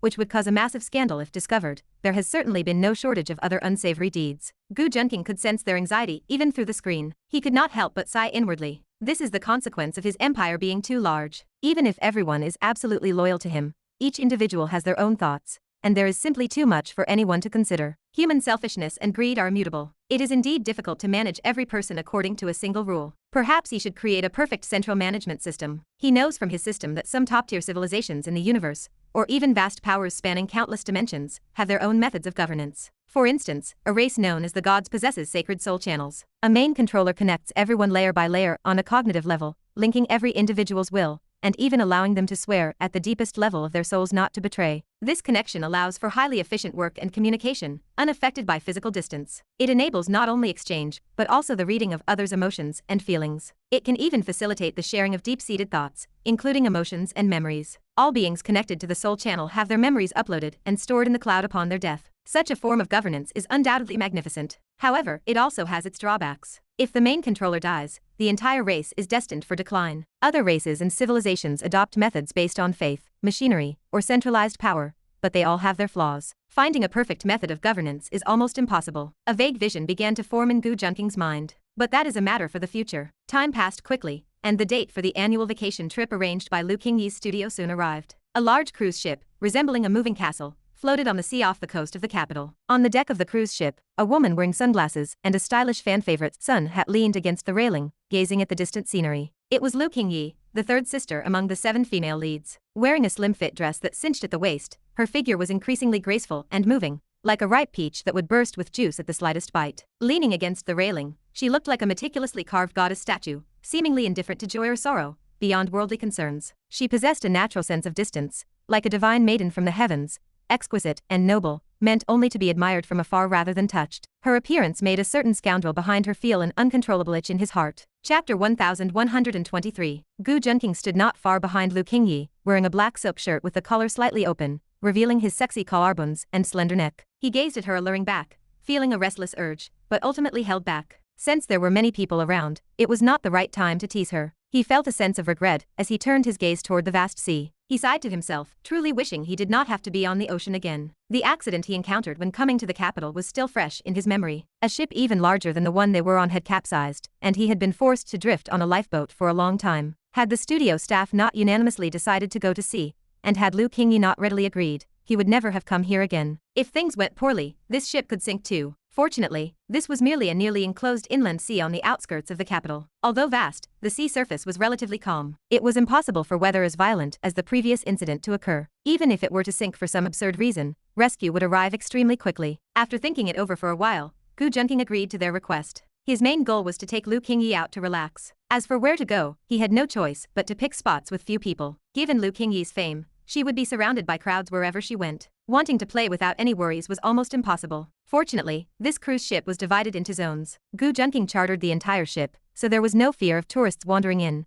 and discovering a major star on board. What bothered Gu Junking the most was that Ji Hanyan had followed them onto the ship the moment he learned about the trip. This made him quite unhappy. He had originally intended for this to be a 2-person trip with Lu Qingyi. Even if he did not fully win her over, he at least wanted to get to third base. Now that Ji Hanyan had arrived, he would have to plan carefully. He did not want his trip, which was meant to be filled with romance, to be ruined. Third sister, have a drink. Dao Tianyan walked out from the cabin with a drink, a fawning smile on his face. No thank you, I am not thirsty right now. Lu Qingyi turned around and said indifferently. Her deep, beautiful eyes were like a pair of speaking crystals, and her long eyelashes fluttered like feather fans. Her hair swayed gently in the wind, and as her gaze swept by, the scenery of the sea and sky behind her seemed to pale in comparison. Dao Tianyan was mesmerized by such an elegant and peerless beauty. His sisters were truly the most beautiful people in the world. Just as he was itching to reach out and touch her, he heard a voice behind him that he detested. Ahem, I happen to be thirsty. Many thanks, eighth brother. Gu Junqing approached with a smile, intending to take the cup from Dao Tianyan's hand. However, when Dao Tianyan saw Gu Junqing, his expression soured, and he drank the beverage in one gulp. It is gone. Go get your own if you are thirsty. Dao Tianyan said coldly, then hummed in dissatisfaction. I wouldn't even give you a drink if it were my urine. He had always hated Gu Junqing, this bastard who had stolen his sisters. His beautiful and delicate seventh sister had been taken by this jerk. Whenever he thought about it, he felt an unbearable heartache. I do not know if anyone would drink your urine, but your sister has certainly had mine. Gu Junqing muttered to himself. He then cast a wandering glance at Lu Qingyi, who was watching the show. Perhaps Lu Qingyi understood the meaning in Gu Junqing's eyes, as her expression instantly turned to one of shame and anger. Chapter 1124. I do not know if anyone would taste your urine, but your sister has certainly, Gu Junqing muttered to himself. He then cast a wandering glance at Lu Qingyi, who was watching the scene unfold. Perhaps Lu Qingyi understood the meaning behind his gaze, as her expression instantly turned to one of shame and anger. However, because Dao Tianyan was present, she felt embarrassed to vent her frustration at Gu Junqing. She could only glare fiercely at him before deciding to send Dao Tianyan away. Tianyan, please go and accompany my colleagues for a while. It is not polite to leave them alone, and I will join you all shortly. Lu Qingyi swallowed the urge to strangle Gu Junqing, turning to offer a strained, forced smile to Dao Tianyan. Dao Tianyan, however, felt a surge of joy at her words. She wanted him to accompany her colleagues. What did that imply? It clearly meant she saw him as her closest family member. It appeared that she favored him as a brother more than that bastard, Gu Junqing. All right, I will go immediately. Dao Tianyan glanced at Gu Junqing, his eyes filled with triumph. However, as he prepared to leave, he realized Gu Junqing had not moved at all. He was simply standing there with a beaming smile, completely ignoring the provocation. Hey, why are you not leaving? Dao Tianyan looked at him with annoyance. I need to speak with him for a moment. You should go, quickly now. Lu Qingyi urged him. Fine. Dao Tianyan reluctantly agreed to her request. Of course, he would rather stay with Lu Qingyi than entertain her colleagues. But, he reasoned that since she chose to send him rather than Gu Junqing, she clearly viewed him as the closer relative, which eased his dissatisfaction. Third sister, be careful of certain scoundrels. If anyone dares to bully you, you must tell me. Although he did not name names, his intense glare directed at Gu Junqing made the warning clear. Eighth brother, why are you looking at your brother-in-law like that? Do not worry, I will provide close protection for your third sister, Gu Junqing said with a deliberate laugh. It is you I am worried about. Does third sister really need your protection? Dao Tianyan erupted in anger. He did not know why, but when facing others, he could remain cold and indifferent. Even when taking a life, his heart remained entirely calm. It was rare for anyone to make his blood boil with rage. Yet, when facing Gu Junqing, he was constantly provoked like an impulsive youth. The fire in his heart simply would not stop burning. Why would I not be able to protect her? You must learn to respect your elders. Regardless, I am the brother-in-law your sisters have already accepted, Gu Junqing said with a smile. Upon hearing the term brother-in-law, Dao Tianyan was ready to explode again. For him, that word was an untouchable scale that could not be crossed. The sisters belonged only to him, so how could there be a brother-in-law? If there was to be a husband, it could only be him. Ding, the host has provoked the protagonist, Dao Tianyan, causing him great anger. The host is rewarded with 5,000 villain points. Ding, the host has provoked the protagonist, Dao Tianyan, causing his mental state to become unbalanced. The host is rewarded with 6,000 villain points. Gu Junqing felt a wave of killing intent permeate the air around him, causing the atmosphere to stagnate. The smile on his face only grew brighter. Seeing that the conflict between the two was escalating, Lu Qingyi felt speechless. She finally understood why her sisters always forbade them from meeting. These two were like natural enemies, who clashed the moment they saw one another. She quickly interrupted their urge to continue arguing. Do not worry, third sister is not someone who can be easily bullied. That is enough, go now, or it will be rude for me to be absent for so long. Humph. Dao Tianyan let out a cold snort, forcibly suppressing the killing intent in his heart as he turned his gaze back to Lu Qingyi. Third sister, if anyone bullies you, you must tell me. You must tell me. Chapter 1125. If anyone bullies you, you must tell me. You must tell me. Lu Qingyi sighed inwardly as she watched Dao Tianyan turn away reluctantly after his repeated warnings. Although Dao Tianyan had been seeking her out for the past few days, she had largely made excuses to avoid speaking with him. She was still angry with him, as she would not have rashly directed her anger at Gu Junqing if it were not for the words claiming her seventh sister had been drugged and violated by him. she also would not have resorted to performing that mortifying act with her mouth just to apologize to him. Because of this, she harbored quite a bit of resentment toward her eighth brother. However, she quickly cast thoughts of Dao Tianyan aside, because a certain someone seemed unwilling to let her dwell on anything else. Gu Junqing raised an eyebrow slightly when he saw Lu Qingyi sigh. Although he roughly guessed what she was thinking, he would not allow her to occupy her mind with another man. Whether it was loathing, hatred, or love, he demanded that his woman think only of him. Third sister, you have ignored me for several days. He took advantage of her distraction to grab her hand, pulling her directly into his arms with a slight tug. He felt the soft impact against his chest, and looked into her eyes, his heart growing warm as he spoke gently. Humph, tell me, why did you steal a glance at me just now when you said that to him? Are you thinking about those debasing things you do to me again? Lu Qingyi ignored his honeyed tone and spoke with indignant fire. She had long since seen through this scoundrel. She knew that even the punctuation marks in his sentences could not be trusted. How can you call it debasing? It was clearly a very pleasurable experience. Gu Junqing muttered softly. It was certainly pleasurable for you, Lu Qingyi said, her emotions agitated and filled with dissatisfaction. Oh, so that is why you have been ignoring me. It turns out I was only concerned with my own pleasure at the time, and did not ensure you enjoyed it as well. That is my fault, my mistake, Gu Junqing said, acting as if he had just realized his error. Get lost. Third sister, I know you feel I was being disrespectful, but who could have held back in that situation? Besides, this is just a bit of intimacy between a couple. Since you care about it so much, I will let you have a turn helping me next time. Gu Junqing nibbled on her ear, speaking in a teasing, ambiguous whisper. I do not want you to help me. Lu Qingyi felt that Gu Junqing had been offering a sincere explanation at first, but as she listened, the conversation turned bizarre. She felt incredibly ashamed by the end, her face flushing a deep crimson. Gu Junqing noticed that although she was somewhat embarrassed, the expression on her face had softened significantly. She had even stopped resisting his embrace, which made him feel a sudden sense of relief. The sea breeze blew gently, carrying a slightly salty scent, and Lu Qingyi's hair danced in the wind. A few fragrant strands brushed against the tip of Gu Junqing's nose, making his heart itch with desire. The atmosphere was perfectly ambiguous at that moment. Gu Junqing could not help but lower his head to capture Lu Qingyi's lips, blocking her resentful little mouth to savor her sweetness. Hee, so you have forgiven me. You have no idea how heartbroken I was when you ignored me these past few days. You really must compensate me. After they parted, Gu Junqing deliberately feigned a look of deep heartbreak. Humph, that depends on your performance. Lu Qingyi broke free from his embrace and walked toward the interior of the deck, speaking with deliberate haughtiness, while her ears turned a deep shade of red. She was naturally aware of what kind of compensation he wanted. She no longer wished to evade her own feelings. It was not just Gu Junqing who craved her body, for in their daily interactions, she had also come to crave his well-defined, muscular physique that looked as if it had been sculpted by a master. Chapter 1126. Meanwhile, Ye Peng, who was still undergoing closed-door training in the capital, was having a miserable time. He not only had to endure grueling physical conditioning, but also had to master various celebrity skills, such as posture, sitting etiquette, and facial expression management. Most importantly, he had to carefully conceal his true identity as a man. Even with the best cross-dressing techniques, hiding his male anatomy remained an incredibly difficult task. He could explain away his chest by claiming to have a flat-chested figure, as many celebrities in the entertainment industry shared that trait. However, how was he supposed to explain the bulge in his crotch while wearing yoga pants during practice? Fortunately, that bizarre genetic toxin was causing his male physiological characteristics to fade rapidly. It was no longer a matter of a bulge, as his anatomy was beginning to recede. Even his voice had become naturally thin and high-pitched,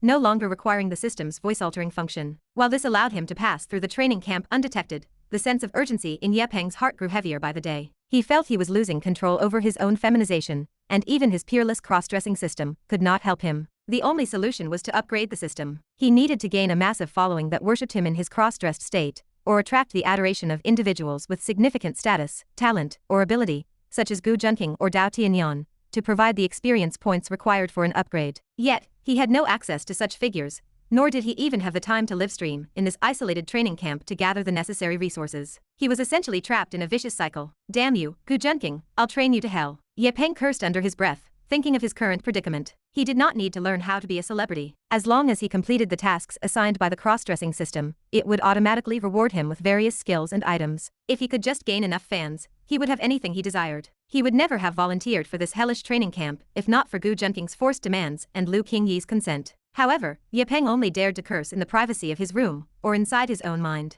He knew this entire camp was under Gu Junqing's control, and if his insults were discovered, he would surely suffer the consequences. Thinking of Gu Junqing inevitably brought thoughts of Lu Qingyi to his mind. She was the queen who had captured his entire heart since she debuted, a woman for whom he was willing to sink into complete obsession. If only I were the one holding her face and tracing her lips with my tongue, he thought. Ye Peng felt a strange mix of bitter jealousy and an inexplicable, perverse sense of satisfaction as he recalled the scene he had once glimpsed at her doorway. At the same time, his hatred for Gu Junking, who possessed several beautiful women, only deepened. How could he already have so many stunning beauties, yet still come to snatch his Lu Qingyi away? Feeling dejected, Ye Peng opened his phone to check Lu Qingyi's social media accounts. Only by gazing at her face could he find the sliver of comfort needed to persist. Ye Peng opened Lu Qingyi's official account and saw she had posted a set of photos featuring seascapes with blue skies and white clouds. There was also a breathtaking profile shot of Lu Qingyi leaning against a railing, the sunlight reflecting off the sea and casting a faint, milky glow over her, making her look like a goddess descended to the mortal world. The comments from fans below were endless, nearly all of them praising her unparalleled beauty. Did she go out to sea to play? After admiring her beauty with infatuation, Ye Peng closed the official account. He knew this account was managed by her assistant, and Lu Qingyi herself almost never accessed it. He then opened a nameless, blank, and profile-free account. This was Lu Qingyi's private account. He had discovered it by accident while researching her, a find that had thrilled him for a long time. Few people knew of this account, and Ye Peng kept the secret close to his chest. He felt it was a secret that kept him just a little bit closer to his goddess. Chapter 1127. When Ye Peng learned that Lu Qingyi and her group were traveling on the sea, he expectantly opened her private account. This account followed only a few people. Lu Qingyi did not seem to have much desire to update it, and even if one flipped through from beginning to end, there were not many posts. She likely only intended to record the trivial details of her life to read for herself. However, this remained one of the few channels for Ye Peng to understand Lu Qingyi. Much like a rat in a sewer, he could only rely on peering at her life through the internet to satisfy his own perverted desires. Meanwhile, Gu Junking had already truly and physically kissed the goddess on her lips. Thinking of his own behavior, Ye Peng could only smile bitterly as he drew a comparison. Regaining his focus, Ye Peng began to flip through Lu Qingyi's updates starting from the oldest ones. This was a task he performed almost every single day. Today, however, Lu Qingyi's secondary account seemed remarkably different. It had updated with many messages he had never seen before. In the past,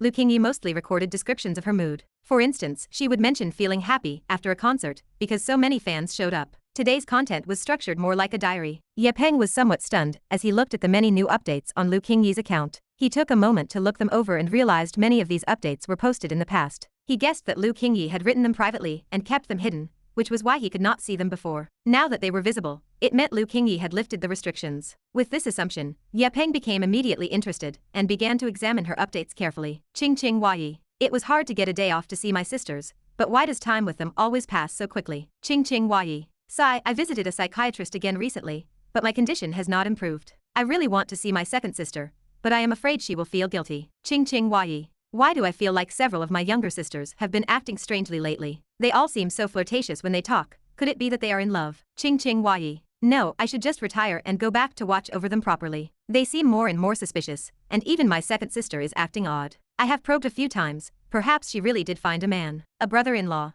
Ha, how could there possibly be any man in this world worthy of my sisters? Whoever he is, I will drag him out once I get back. Ching Ching Huayi. Second sister actually has a boyfriend, and he is a little brother still in university. How is that possible? No, second sister must have been fooled by his looks. Men who are handsome and rich are the best at lying. P.S. He is indeed very handsome, and this is the first time I have not subconsciously felt disgust toward a man upon meeting him for the first time. That man must be Gu Junking, Ye Peng thought to himself with a sour heart. This particular day, Lu Qingyi seemed unusually talkative, and she recorded more information than ever before. It was clear that Gu Junking's appearance had brought great surprise to Lu Qingyi. This was true both from the perspective of her sisters and from her own. I was the one who liked you first. Ye Peng clenched his fists, his expression twisted. His feelings for Lu Qingyi were now extremely complex. On one hand, he still loved this heavenly queen who possessed such dreamy and illusory beauty. On the other hand, his mind was filled with hatred for her being together with Gu Junking. Although most of this hatred was directed at Gu Junking, he could not help but resent Lu Qingyi as well. Was she not a high and unreachable flower? She had no scandals for 10 years since her debut, and was the goddess in the hearts of countless boys and girls. Yet this high flower had ended up with Gu Junking within such a short time. Why does she deserve this? Why could she not just continue being her heavenly queen? Looking at these casual words written by Lu Qingyi, endless rage suddenly welled up in Ye Peng's heart. Chapter 1128. The subsequent updates were almost entirely about Gu Junking. Most of the text consisted of Lu Qingyi scolding him. Yet, Ye Peng could sense from the words that Lu Qingyi was gradually falling for him. It started with complaints and hatred, using names like pervert, bastard, and son of a bitch to label the man approaching her sisters. However, as the entries progressed, although the names remained the same, the tone shifted. Ye Peng clearly detected a change in her mood. She became increasingly cheerful, and every mention of Gu Junking was filled with a sense of playful coquetry. This was clearly not how one spoke about an enemy, but rather how one spoke about a lover. Ye Peng's heart throbbed with increasing pain. Lu Qingyi used to be high above like a goddess, her cool eyes looking down on the world as if nothing could move her. When she sang, she did not need any technology to conquer the world with her pure voice. She could sing with a crisp, clear, and emotional resonance that echoed in people's hearts, like gentle waves lapping at the shore. He still remembered the moment Lu Qingyi was crowned the queen of the music industry. It happened during a concert, when the power suddenly cut out. Without musical accompaniment,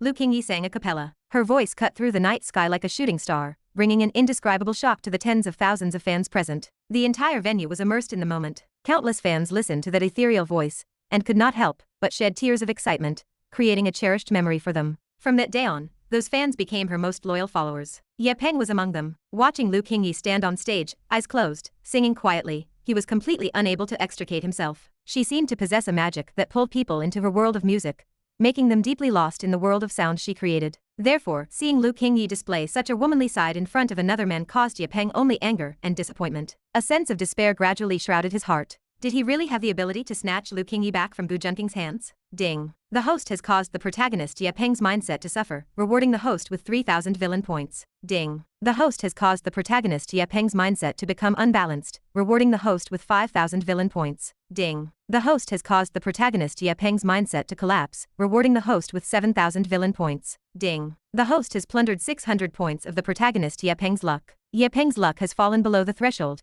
and the host may decide how to resolve the situation. Elsewhere, Gu Junking lay on a beach chair, quietly looking at the phone in his hand. Beside him, another chair held Lu Qingyi, who was sound asleep with her eyes closed. The cruise ship moved slowly, and the sea breeze blew softly. The two had originally intended to just lie on the chairs to look at the scenery, but Lu Qingyi had fallen asleep unknowingly in the comfortable environment. Gu Junking did not hesitate to take her phone to play with it. "It is your own fault for falling asleep without any defenses," Gu Junking muttered in his heart as he looked at Lu Qingyi's beautiful sleeping face. He naturally had no psychological burden when it came to snooping on someone else's phone. Gu Junking had easily logged into Lu Qingyi's private social media account and discovered Ye Peng's presence among the few followers. He had purposely released the various hidden entries and diary thoughts that Lu Qingyi had written on her private account. All of this was done by Gu Junking to lure the protagonist into his trap. Just then, Gu Junking's expression shifted, and a faint, unreadable smile appeared on his face. It was clear that Ye Peng had discovered these messages. Since he had already drained most of his luck, he could now begin to resolve the situation once and for all. Chapter 1129. Gu Junking saw the system notification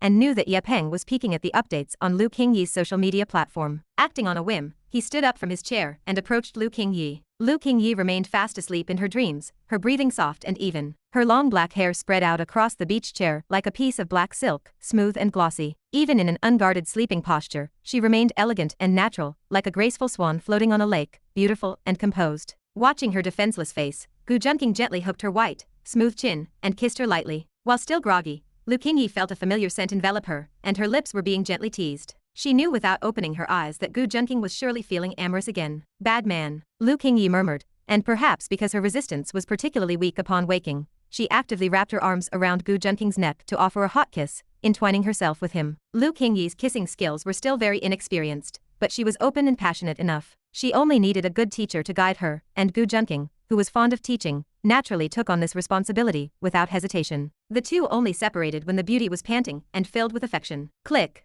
The sound of a camera shutter made Lu Qingyi open her eyes in a daze. She was extremely sensitive to camera sounds, as she had heard that clicking noise so often it made her sick. "What are you doing? I thought someone was trying to take a candid photo of us," Lu Qingyi said with some dissatisfaction. She had thought they had encountered paparazzi the moment she heard that shutter sound. "Nothing much, just taking some photos." Gu Junking ignored her complaints, operated the phone for a moment, and a slight arc appeared at the corner of his mouth. "Taking photos of what? What if they get leaked?" Lu Qingyi muttered. Although Gu Junking had only taken photos of them kissing, she was still quite worried about such things. After all, there were too many scandals involving leaked photos in the entertainment industry. Even if it were just kissing, she did not want them to spread. "It is fine, I used your phone to take them, so you can just delete them later," Gu Junking said after uploading the photos, turning his head back. "Oh wait, why were you using my phone? Give it back to me." Lu Qingyi had nodded sensibly at first, but upon hearing that Gu Junking had been using her phone, she became alert immediately. Her mind cleared instantly, and she cried out in alarm. There were many secrets on her phone, and she did not want Gu Junking to see them. "Rest assured, I only looked at your secondary platform account.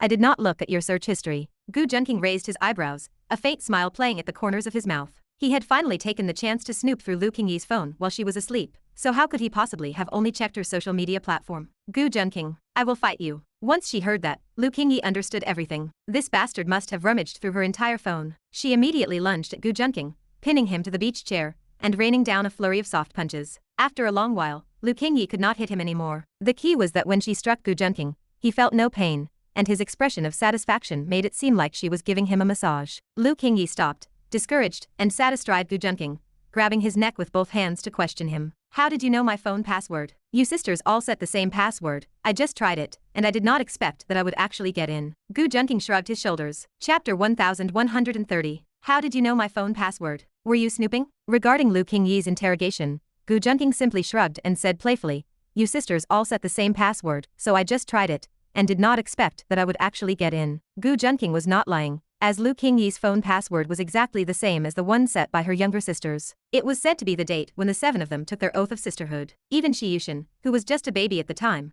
had pressed her finger down while holding her milk bottle with the other hand. Looking at the shameless Gu Junqing beneath her, Lu Qingyi was filled with frustration. I never thought the dignified young Master Gu would have the hobby of sneaking a peek at someone's phone while they are asleep. Do you not understand how to respect people's privacy? Lu Qingyi said through gritted teeth. Her phone contained quite a few secrets. For example, she did not want anyone, especially Gu Junqing, to see the diary entries she recorded on her secondary social media account. You have already been peeked at more than once, so why are you afraid of me looking at your phone? Or is there something you are hiding from your husband?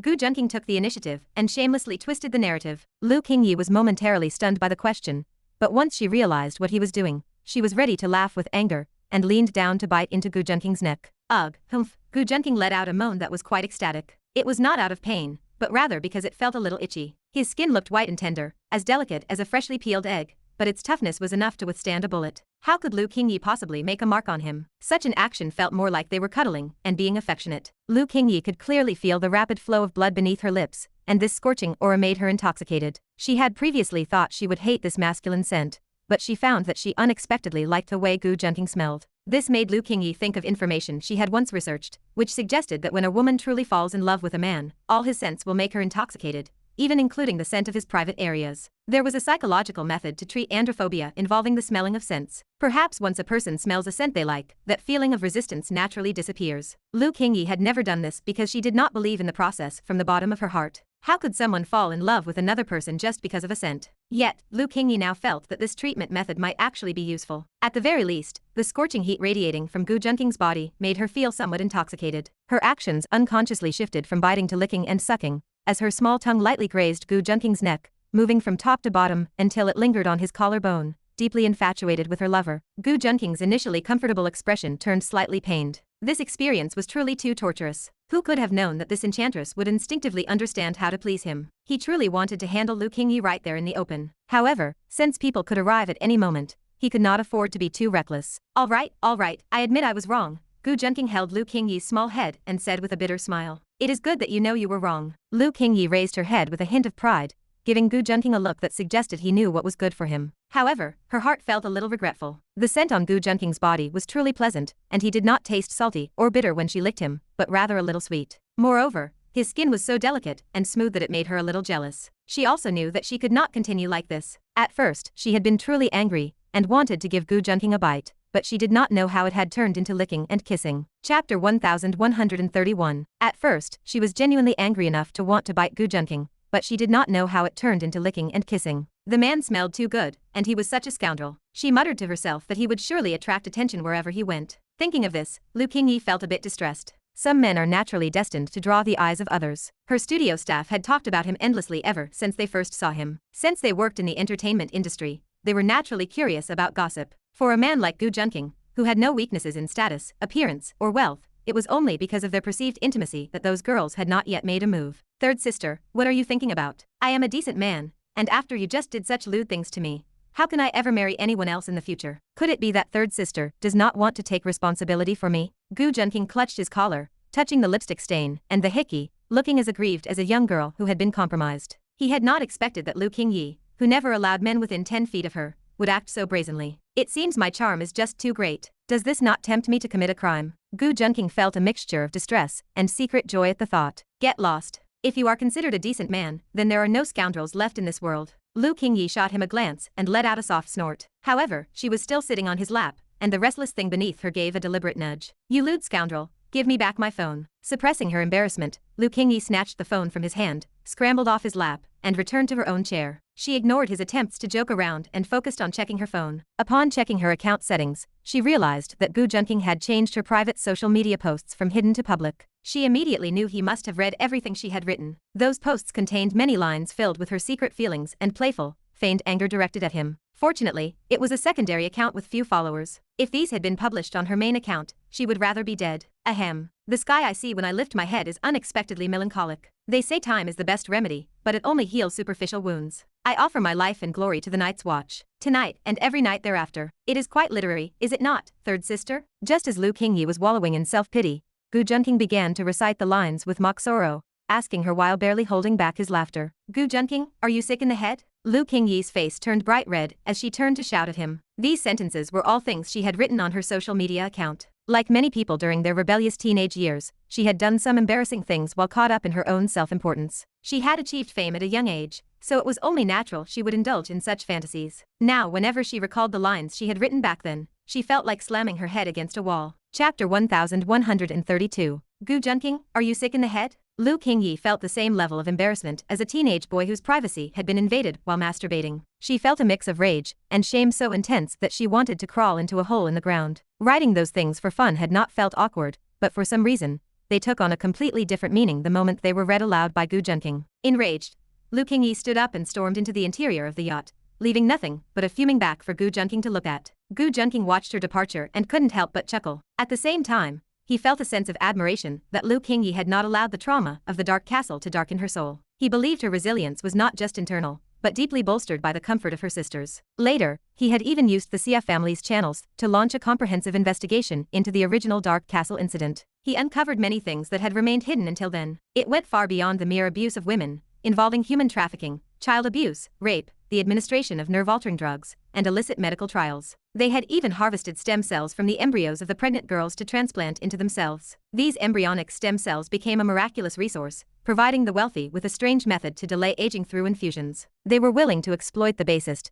darkest, and most hidden aspects of human nature, dragging everyone down into the lowest, most depraved primal desires to control these elites, sway politics, and rule the world. As the first person to expose everything, Lu Qingyi had witnessed these human tragedies with her own eyes. She understood the dark exchanges of power and profit all too well. She was acutely aware of the strength and darkness of the powers behind the curtain. Even the Zhang family might not be qualified to be the masterminds behind it all. Gu Junqing surmised that Lu Qingyi's climb to her current dazzling position was likely driven by a need to protect herself from those very hands. As the primary whistleblower, even if her identity had been hidden, it was only a matter of time before they tracked down the little girl she had once been. This status as a superstar diva might just be a shield, forcing others to consider whether it was worth the trouble to move against her. The same applied to her 7 sisters, each of whom had risen to the pinnacle of their respective fields in a remarkably short time. This served as a deterrent that made others fearful of acting rashly. Yet, these chips were likely still insufficient. Gu Junqing believed the true source of the fear held by their enemies lay in the pressure withstood by the mysterious eldest and 4th sisters. The eldest sister, in particular, possessed martial arts skills that were even more formidable than those of his own master, Ji Zuyu. Even Ji Zuyu could only describe her strength as unfathomable. Gu Junqing knew his master's strength well. Even after he had entered the foundation establishment stage, it would be nearly impossible for him to defeat her in a few moves without her being able to gauge his true power. Regardless of all that, the changes in Lu Qingyi were becoming more and more pronounced. At the very least, she was a completely different person now compared to when she had first returned. Watching this woman, who was beginning to step out of the shadows of her past under his guidance, Gu Junqing felt a sense of pride. He, Gu Junqing, could mold women not just physically, but psychologically into his own image. Second sister, the mission you gave me is complete, he thought to himself silently. Now, the light boat had finally passed 10,000 mountains. Chapter 1133. On the other side, Ye Peng stared at his phone screen in despair. A moment ago, Lu Qingyi's secondary account had posted a set of photos that made him feel as if he were vomiting blood. The images began with a man and a woman in profile, smiling at each other before sharing a gentle kiss. The man's kiss was like a summer breeze, brushing against the woman's lips and bringing her an indescribable pleasure. They could easily feel each other's heartbeats and breathing, their souls seeming to connect in that single moment. Even though the backlight made their profiles appear slightly blurred, Ye Peng recognized Lu Qingyi instantly. No, you bastard,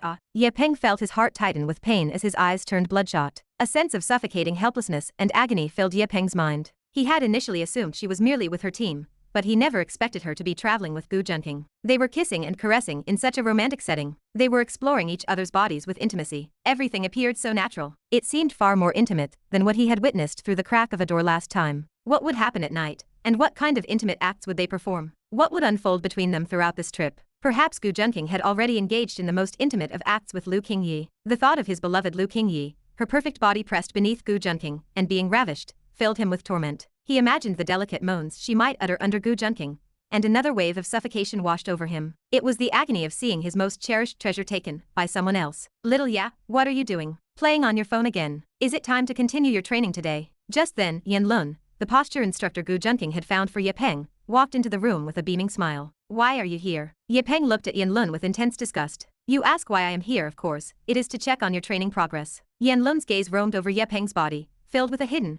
lewd intent. Get the fuck out. Ye Peng roared, his eyes red with fury. Yan Lun was shocked. He was naturally uninterested in women, which was why so many female stars felt safe accepting him as their male posture coach. When he learned that Ye Peng was actually a man, he was incredibly surprised. With his years of experience, he had been unable to discern Ye Peng's true gender after he dressed as a woman. At first, he had no intention of doing anything to him, wishing only to teach him, as he would any other female star. However, the news that Ye Peng was a man came from a figure so powerful that he could not even fathom the connection. He did not believe such a person would deceive a trivial ant like himself. Once he knew the truth, he was ecstatic. A young man like Ye Peng with such potential was his ideal plaything. He had toyed with many such cross-dressers before, but few were beautiful enough to not be repulsive. Many he met online were so disappointing in person that he wanted to vomit. Ye Peng was different. His frame and his naturally alluring appearance when wearing makeup were rare for a man. It was as if he had been born specifically to satisfy his twisted tastes. He had threatened Ye Peng from the very beginning. At first, Ye Peng resisted, but then he threatened to expose his secret to Lu Qingyi, the woman who held such high expectations for him. This threat had proven effective time and time again. Ye Peng would ignore his constant advances, suppressing his disgust to keep his secret. But today, things seemed different. Chapter 1134. You ask why I am here. Naturally, it is to inspect your training progress. Yan Lun's lewd gaze scanned Ye Peng's body, his eyes squeezed into two slits by the fat on his face as he spoke with a salacious grin. He had coveted Ye Peng's body for a long time. Today, he was determined to finally have him. And how exactly do you intend to inspect it? Ye Peng asked, his expression blank. Since Lu Qingyi had willingly boarded a cruise ship to travel alone with Gu Junking, effectively being snatched away, his heart felt as if it had turned to ash. It seemed as though his life had lost all meaning. Yan Lun looked at Ye Peng with surprise upon seeing his state. Usually, Ye Peng's gaze held nothing but disgust for him, but today his emotions felt different. He appeared like a lamb that had lost its way, having abandoned its dreams and drive, appearing utterly aimless. The sight of it made Yan Lun feel a strange, itching excitement. Little Ya, what is the matter? Are you in a bad mood? Perhaps you are suffering from a broken heart. You must learn to look forward, young man. Yan Lun stepped forward to sit beside Ye Peng, patting his back in a mock comforting manner. He deliberately let his hand rest on Ye Peng's shoulder, rubbing it slowly with a greasy smile plastered on his face. Ye Peng pulled the corner of his mouth in a strained expression. He had resisted this gay man, Yan Lun, from the very beginning. However, Yan Lun held leverage over him, and Ye Peng still had no idea how the man had discovered he was a man posing as a woman. The system had guaranteed that no one would be able to tell, provided they did not perform a physical examination. Yet, somehow, this perverted gay man had found out. The realization left a bitter taste in Ye Peng's heart. He had once imagined that his stunning beauty in women's clothing would attract swarms of admirers, leading to a path of fame where he might encounter casting couches or harassment, with countless men bowing down to him. He had never expected the first person to try and sexually coerce him would be a man. Little Ya, why are you not speaking? In truth, you have nothing to worry about. As long as you obediently agree to my terms, I will certainly support and help you. Your cross-dressing technique is truly divine. Once you are successful, there is nothing you cannot achieve. As for mere women, Yan Lun glanced at Ye Peng's face with a lascivious laugh and continued. Or even some men, you need not take them to heart. Once you have wealth, what kind of person will you not be able to possess? That was it. Even if Lu Qingyi had been taken, so what?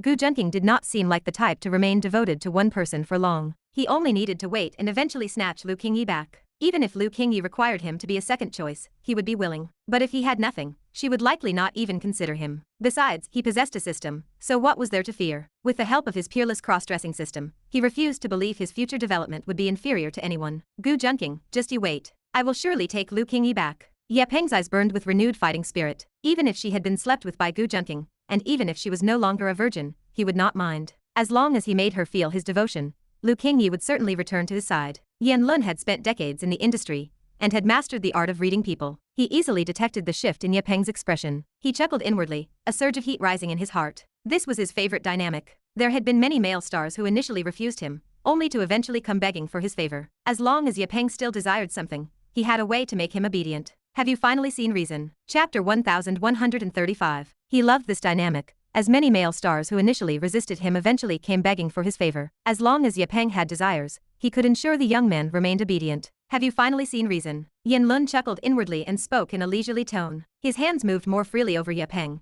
and as he felt the smooth skin beneath his palms, his burning desires grew even more intense. Ye Peng glanced at Yin Lun, a flash of disgust crossing his eyes. Although he had reignited his determination to win back Lu Qingyi, he had absolutely no plan. There was only one path forward, and that was his system. He had witnessed the power of the peerless cross-dressing system. Only through this system did he stand a chance at defeating Gu Junqing. How are you going to help me? Ye Peng asked calmly. What is it that you want? Yin Lun paused, then flashed a triumphant smile. He did not dare to force himself on Ye Peng, as he knew the boy had powerful backing, including the diva Lu Qingyi herself. However, if Ye Peng offered himself willingly, the situation would be entirely different. I need you to introduce me to connections, as I want to hold a concert. You must have the superstars you have taught promote me on every platform. There are also several hit variety shows lately, and you need to find a way to get me on them. Also, get me a few good scripts. Well, even mediocre ones will do as long as the viewership numbers are high enough. Ye Peng thought for a moment before listing his demands. He needed to build his reputation first, and if he could appear in the public eye frequently, he would eventually accumulate enough obsessed fans. He no longer cared about the risk of his identity being exposed. After he finished speaking, the hand slowly wandering on his back stiffened, as if Yin Lun had been startled. Are you planning to go the route of an all-around talent?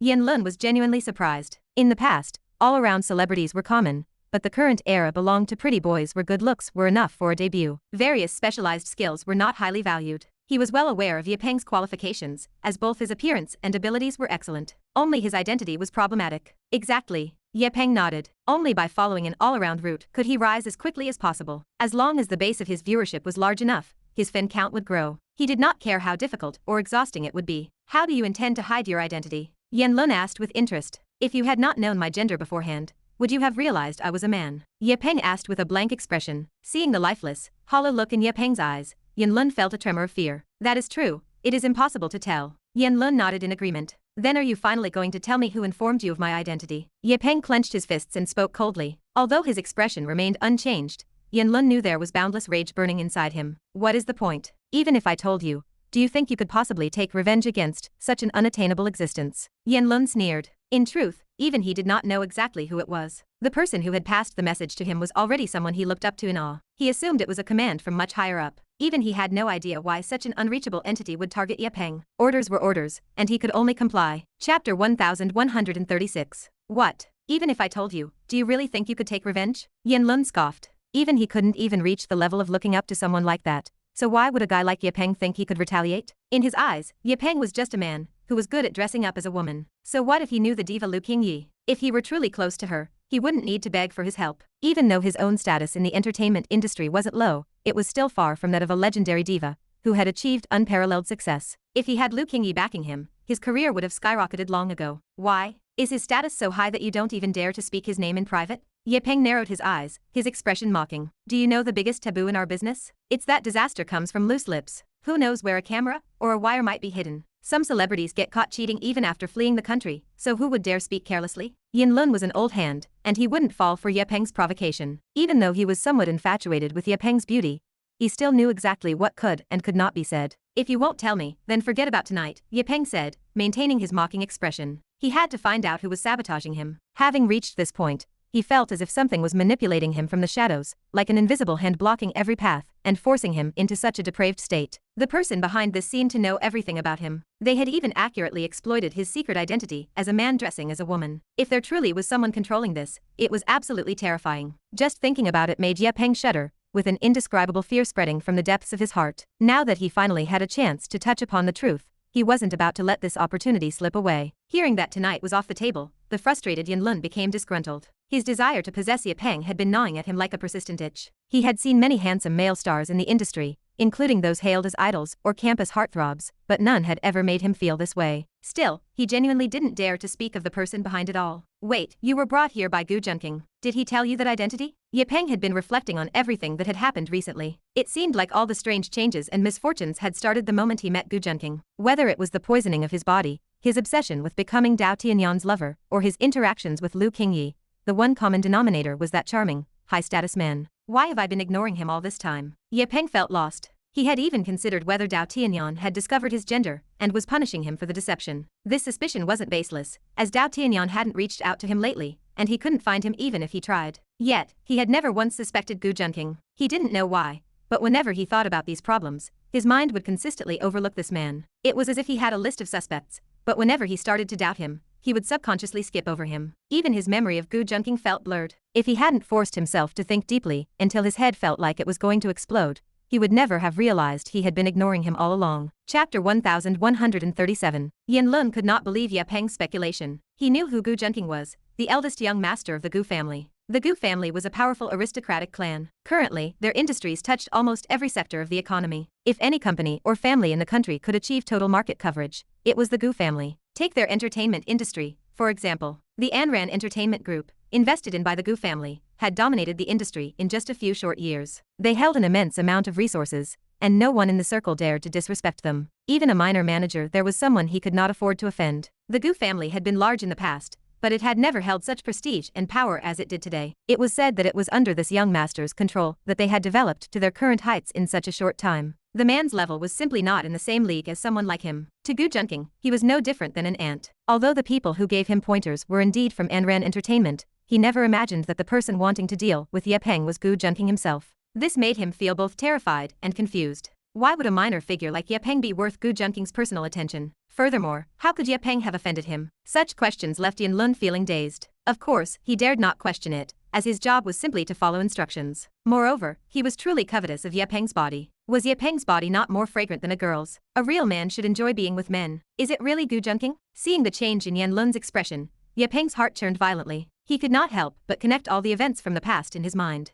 When he first met Gu Junking, he had intended to make him fall for his female persona. He had even intentionally staged a scene where he played the damsel in distress to catch his attention. Gu Junking had indeed helped him, but when he acted infatuated and tried to throw himself into his arms, he had been directly rejected and avoided. In the past, he did not understand why such a playboy would remain indifferent to a top-tier beauty offering herself to him. Under the influence of his system, his female appearance was not far off from Lu Qingyi's. There was no man who could refuse the devotion of such a beauty. He had even pushed this so-called beauty toward other people. Now, however, he understood that perhaps he had known his secret identity as a man from the very beginning. Ye Peng recalled the past, and many of the doubts in his mind began to dissipate. Yet, even more questions swirled in his head. He wondered why he always ignored Gu Junking's presence when trying to identify his enemies. He questioned why Gu Junking wanted to deal with him and how he knew everything about him. Most importantly, how exactly did Gu Junking discover his identity? Did the man have X-ray vision that allowed him to see through his body? Ye Peng could not figure it out. This realization made his mind increasingly chaotic and fearful. He was very sensitive to hostility, and he could quickly perceive it whenever someone bore him ill will. This was why he had rushed to Lu Qingyi to discuss changing his coach the very first time he met Yin Lun. He could feel the overflowing greed and lust radiating from Yin Lun as he looked at his body,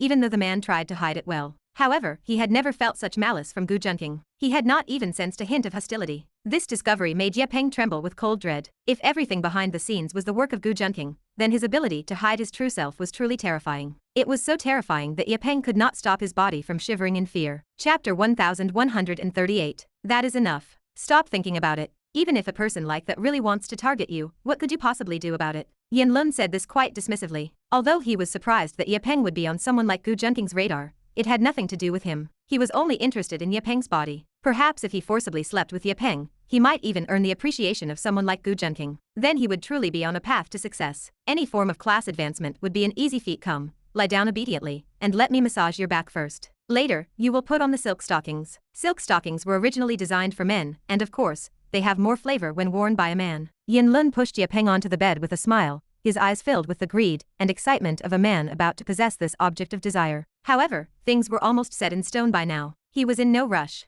For someone like Ye Peng, who seemed born to be dominated, enjoying the process and engaging in more foreplay was necessary to build the mood for both parties. Ye Peng still did not react to Yin Lun's movements. Perhaps it was resignation, or perhaps he was still pondering those bone-chilling questions. This left Ye Peng in a daze with his mind clouded. How could he possibly resist Yin Lun in this state? Why is Gu Junking targeting me? Is it just because of Lu Qingyi? Or is it something else? Why treat me this way? Ye Peng's mind was a chaotic mess, and he kept dwelling on this question. His perception of the outside world was very weak. He felt as though some restriction had been lifted, and he could not stop thinking about Gu Junking. Yet, boundless rage lingered in his heart. Not only did he steal his Lu Qingyi, but he had now ruined his life. He had to take revenge. He could certainly take revenge, and he would wipe out his entire family. Ye Peng's face became ferocious as it twisted. However, Yan Lun, who was currently high on the pleasure of toying with Ye Peng's body, did not notice. Ye Peng closed his eyes to look inward, and his whole body seemed to enter a space of inner vision, as if his will had detached from his physical form. This was the space of his peerless cross-dressing system, a place he could enter whenever he closed his eyes and focused his will. System, how can I defeat Gu Junking? I am about to rise to power. As long as I survive this period, I can provide you with endless cross-dressing points by any means necessary. As long as you help me, I am willing to sacrifice everything I have. System, I know you have desires. As long as you need it, I can give you anything, as long as you erase Gu Junking. Ye Peng's voice revealed his desperation. He had no other way to deal with Gu Junking except by relying on his system. Use his male beauty to seduce the powerful to deal with Gu Junking. That was impossible to even contemplate. Based on his extensive inquiries, Gu Junking's status was even higher than he had imagined. Perhaps there were only a few people in the entire country who could suppress him in status. Even if there were such people, why would they help him deal with Gu Junking? He had no bargaining chips in his hand, only his body, which was passably attractive. The key was that he was still a man. How much is a man's body really worth? Regardless, he was determined to seek revenge against Gu Junking. He was even willing to trade his own life for Gu Junking's. It seems you really have reached a dead end. Just as Ye Peng's mind was in chaos and wandering to who knows where, the system in his head suddenly emitted a familiar, cynical voice. Ye Peng's pupils dilated instantly upon hearing that familiar tone. Gu Junking, I know it is you. Chapter 1139. Gu Junking, I know it is you. Ye Peng shouted, his eyes wide and bloodshot, his expression twisted in fury, as the voice suddenly echoed in his mind. You figured out it was me? Gu Junking sounded genuinely surprised. He had long since infiltrated Ye Peng's system, gaining the ability to modify missions and information. Yet, he had been unable to achieve complete corruption. It was like a hacker breaking into a computer. Although one could forge data or manipulate operations remotely, the system could not be fully controlled as long as the hardware's power source remained in the other person's hands. One could always just pull the plug. However, when Ye Peng saw the update regarding Lu Qingyi, his mental state collapsed, and his luck began to drain away. His system lost all resistance. Now, Gu Junking could even speak directly through the system interface within Ye Peng's mind. The output was technically a mechanical, synthesized tone, which should have been indistinguishable from any other system alert. Yet, Ye Peng had recognized the cadence and tone as Gu Junking's. I have long suspected that something was wrong with my system. The missions became increasingly bizarre, and the abilities granted to me grew scarce, though I simply thought I had failed to recruit enough followers, Ye Peng replied. Just now, I realized so much. I could not figure out why you were the last person I suspected, despite you being the most powerful figure near me. You controlled my system, and you controlled my mind, didn't you? Ye Peng roared, filled with venomous hatred. If this situation were not so bizarre and surreal, he would never have believed his own system could be hijacked by another person. He had harbored doubts for a long time because everything felt wrong. The system had once been demanding, but it at least rewarded him with skills like cross-dressing, vocal transformation, singing, and seduction. After completing tasks, he used to receive attribute points. Then, one day, the system shifted entirely. The missions became strange, and the rewards vanished completely. It claimed to be using his rewards for a system upgrade. Yet, it had been upgrading for so long with no sign of success. At first, he did not question it. After all, this was his peerless cross-dressing system. How could a system possibly malfunction? He had been firm in his belief that it was infallible, but he had just realized how many things were amiss. This was the true source of Ye Peng's terror. If losing Lu Qingyi to Gu Junking made him feel bitter and resentful, then having his trump card, his system,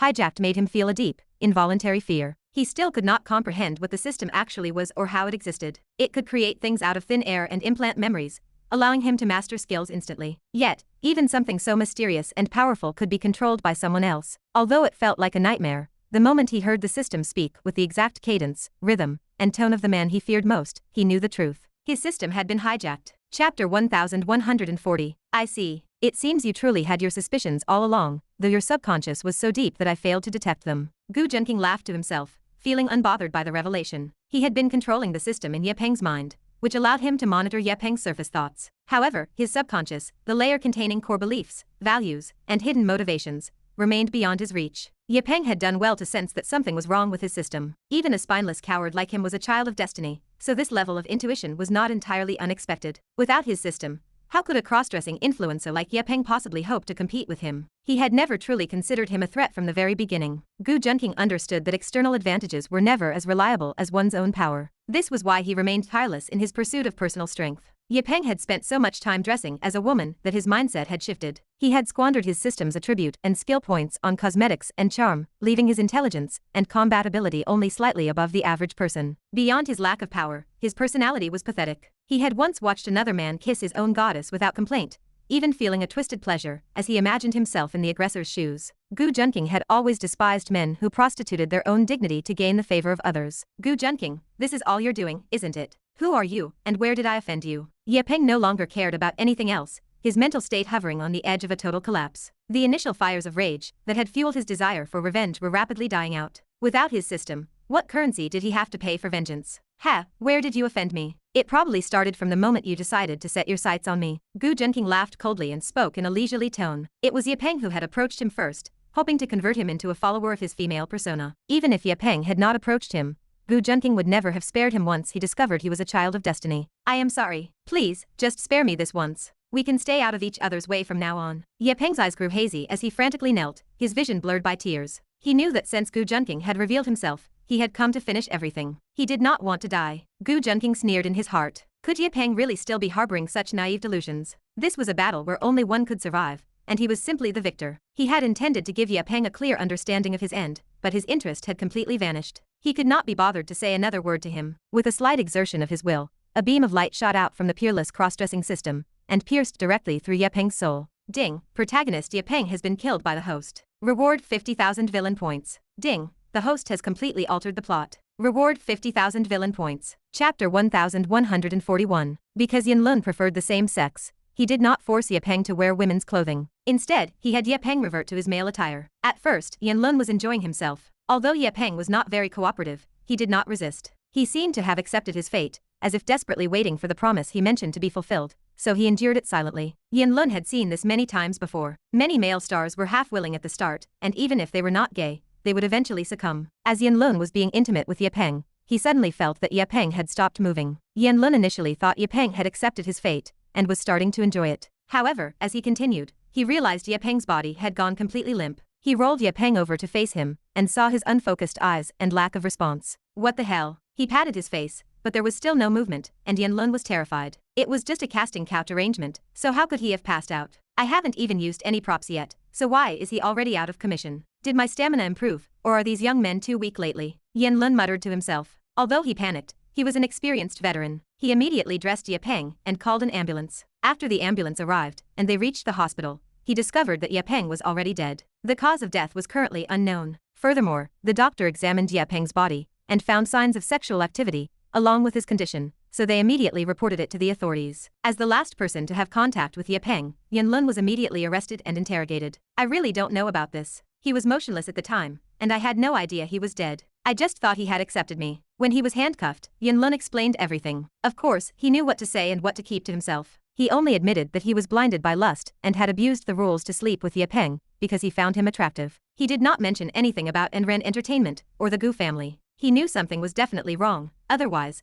how could an ordinary person die so inexplicably during that act? Even a heart attack would have a reaction time. Nobody just goes quiet in the middle of it. Yin Lun secretly guessed that it was likely the work of a powerful figure whom Ye Peng had offended. It was very possible that he had been poisoned. However, regardless of whether it was poison or illness, Yin Lun knew he was finished. It might be better not to bring up those people from the Gu family. At most, he would be locked up for a few years, or perhaps just a few days. But if he dared to say one extra word, he might end up dead just as inexplicably. Yin Lun was filled with regret. He knew he should not have let his lust get the better of him. But looking at the officers opposite him, he felt bitter. Even if he survived this incident, his career in the entertainment industry was completely over. He was not a nobody in the industry, and causing a death would surely trigger a scandal that would ruin his reputation. But it was too late to say anything now. The officers asked a few key questions, and after Yin Lun answered them, they had nothing else to ask. The case was quickly classified as Yin Lun being driven by lust to coerce Ye Peng, and after Ye Peng refused, he forced himself on him, causing Ye Peng to die of a heart attack from extreme anger. As for whether Ye Peng was truly willing,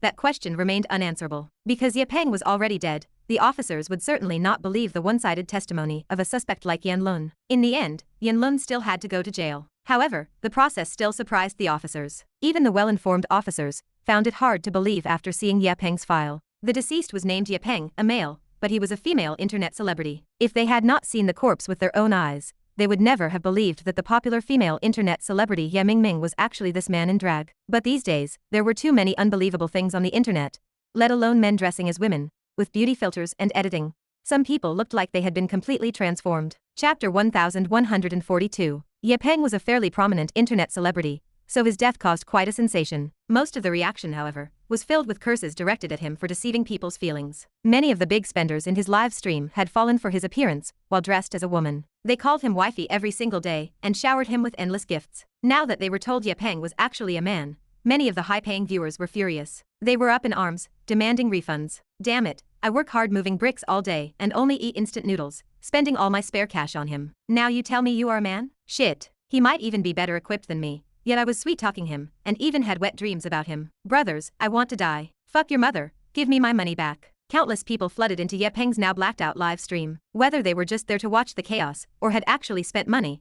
they were spamming the chat with curses. It was fortunate that Ye Peng was already dead. Otherwise, the compensation alone would have bankrupted him. The internet is known for having no memory. The heat surrounding Ye Peng's death quickly dissipated after the initial wave of attention. However, many others saw how much money Ye Peng made while dressed as a woman and got ideas. This sparked a trend of men dressing as women to become suggestive streamers. None of this had anything to do with Gu Junking. On a cruise ship elsewhere, Lu Qingyi, Gu Junking, Dao Tianyan, and a group of young women from Lu Qingyi's studio were eating together. The atmosphere was originally very lively. One of the studio members checked her phone, discovered the news of Ye Peng's death from a heart attack and his secret identity, and let out a sharp cry. As the news spread through the group, everyone in the studio, including Lu Qingyi, was plunged into shock. They were completely stunned. They had regular contact with Ye Peng, as he visited Lu Qingyi's studio quite often. At first, everyone had a good impression of the beautiful, tall, and elegant woman. Later, when Lu Qingyi planned to cultivate Ye Peng, and even treated her as a successor, everyone held her in high regard. They understood better than anyone just how much influence and resources Lu Qingyi possessed. Lu Qingyi had been in the industry for a long time and rarely placed such value on someone's potential. This proved that Ye Peng's talent was genuinely impressive and his future was immeasurable. Now, they were being told that this beautiful, tall woman was actually a man. Everyone looked at each other, unable to believe it was true. It felt as though the entire world had shifted beneath their feet. What?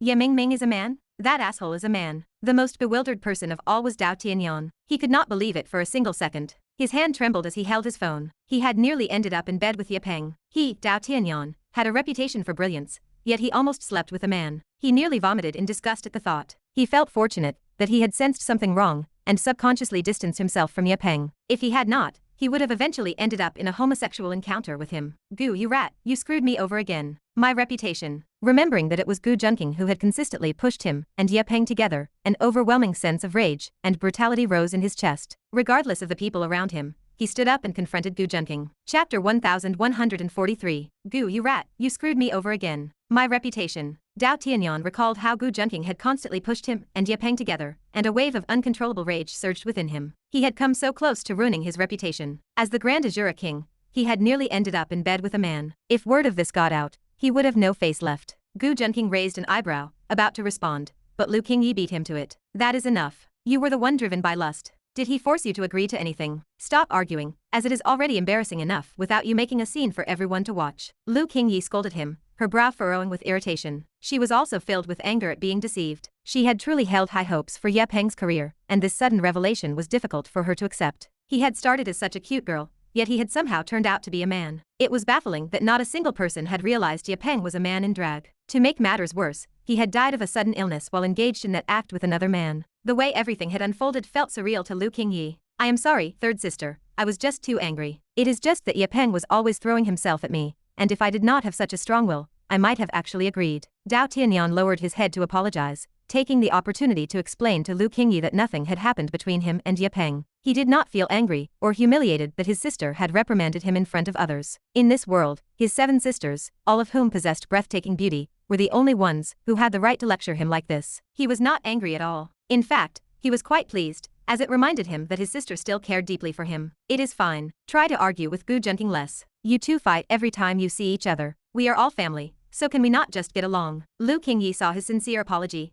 nodded, and spoke earnestly. Who is family with him? Dao Tianyan snorted to himself. Exactly. Listen to your third sister, or you might find yourself dealt with by your brother-in-law. Gu Junking chuckled from the side, wanting to add fuel to the fire. Ding. Host has provoked the male lead, Dao Tianyan, causing him immense fury. The host is rewarded with 5,000 villain points. Brother-in-law, my foot. Dao Tianyan hated that term more than anything, and it made him feel insulted and furious. It was like touching a dragon's reverse scale, triggering his anger instantly. The others in the studio went quiet, afraid to speak as the atmosphere grew tense. This was a family matter, and it was not their place to intervene. You two, why do you insist on provoking him every day? Come, get inside, I have something to discuss with you. Lu Qingyi was also furious, seeing the two of them on the verge of another fight. She pinched Gu Junking's ear and pulled him up, then turned to glare at Dao Tianyan. You stay here and keep my colleagues company, I am leaving now. Wait. Dao Tianyan reached out to stop her, but Lu Qingyi did not look back as she dragged Gu Junking away. The sight of the two of them made the studio staff cover their mouths to hide their laughter. Only Lu Qingyi was capable of making the seemingly calm and aloof Gu Junking look embarrassed. At first, Dao Tianyan took some pleasure in the scene, as Gu Junking had been humiliated in public. However, the smile on his face suddenly stiffened as he thought about it further. His third sister had never been close to men, and even he, her own brother,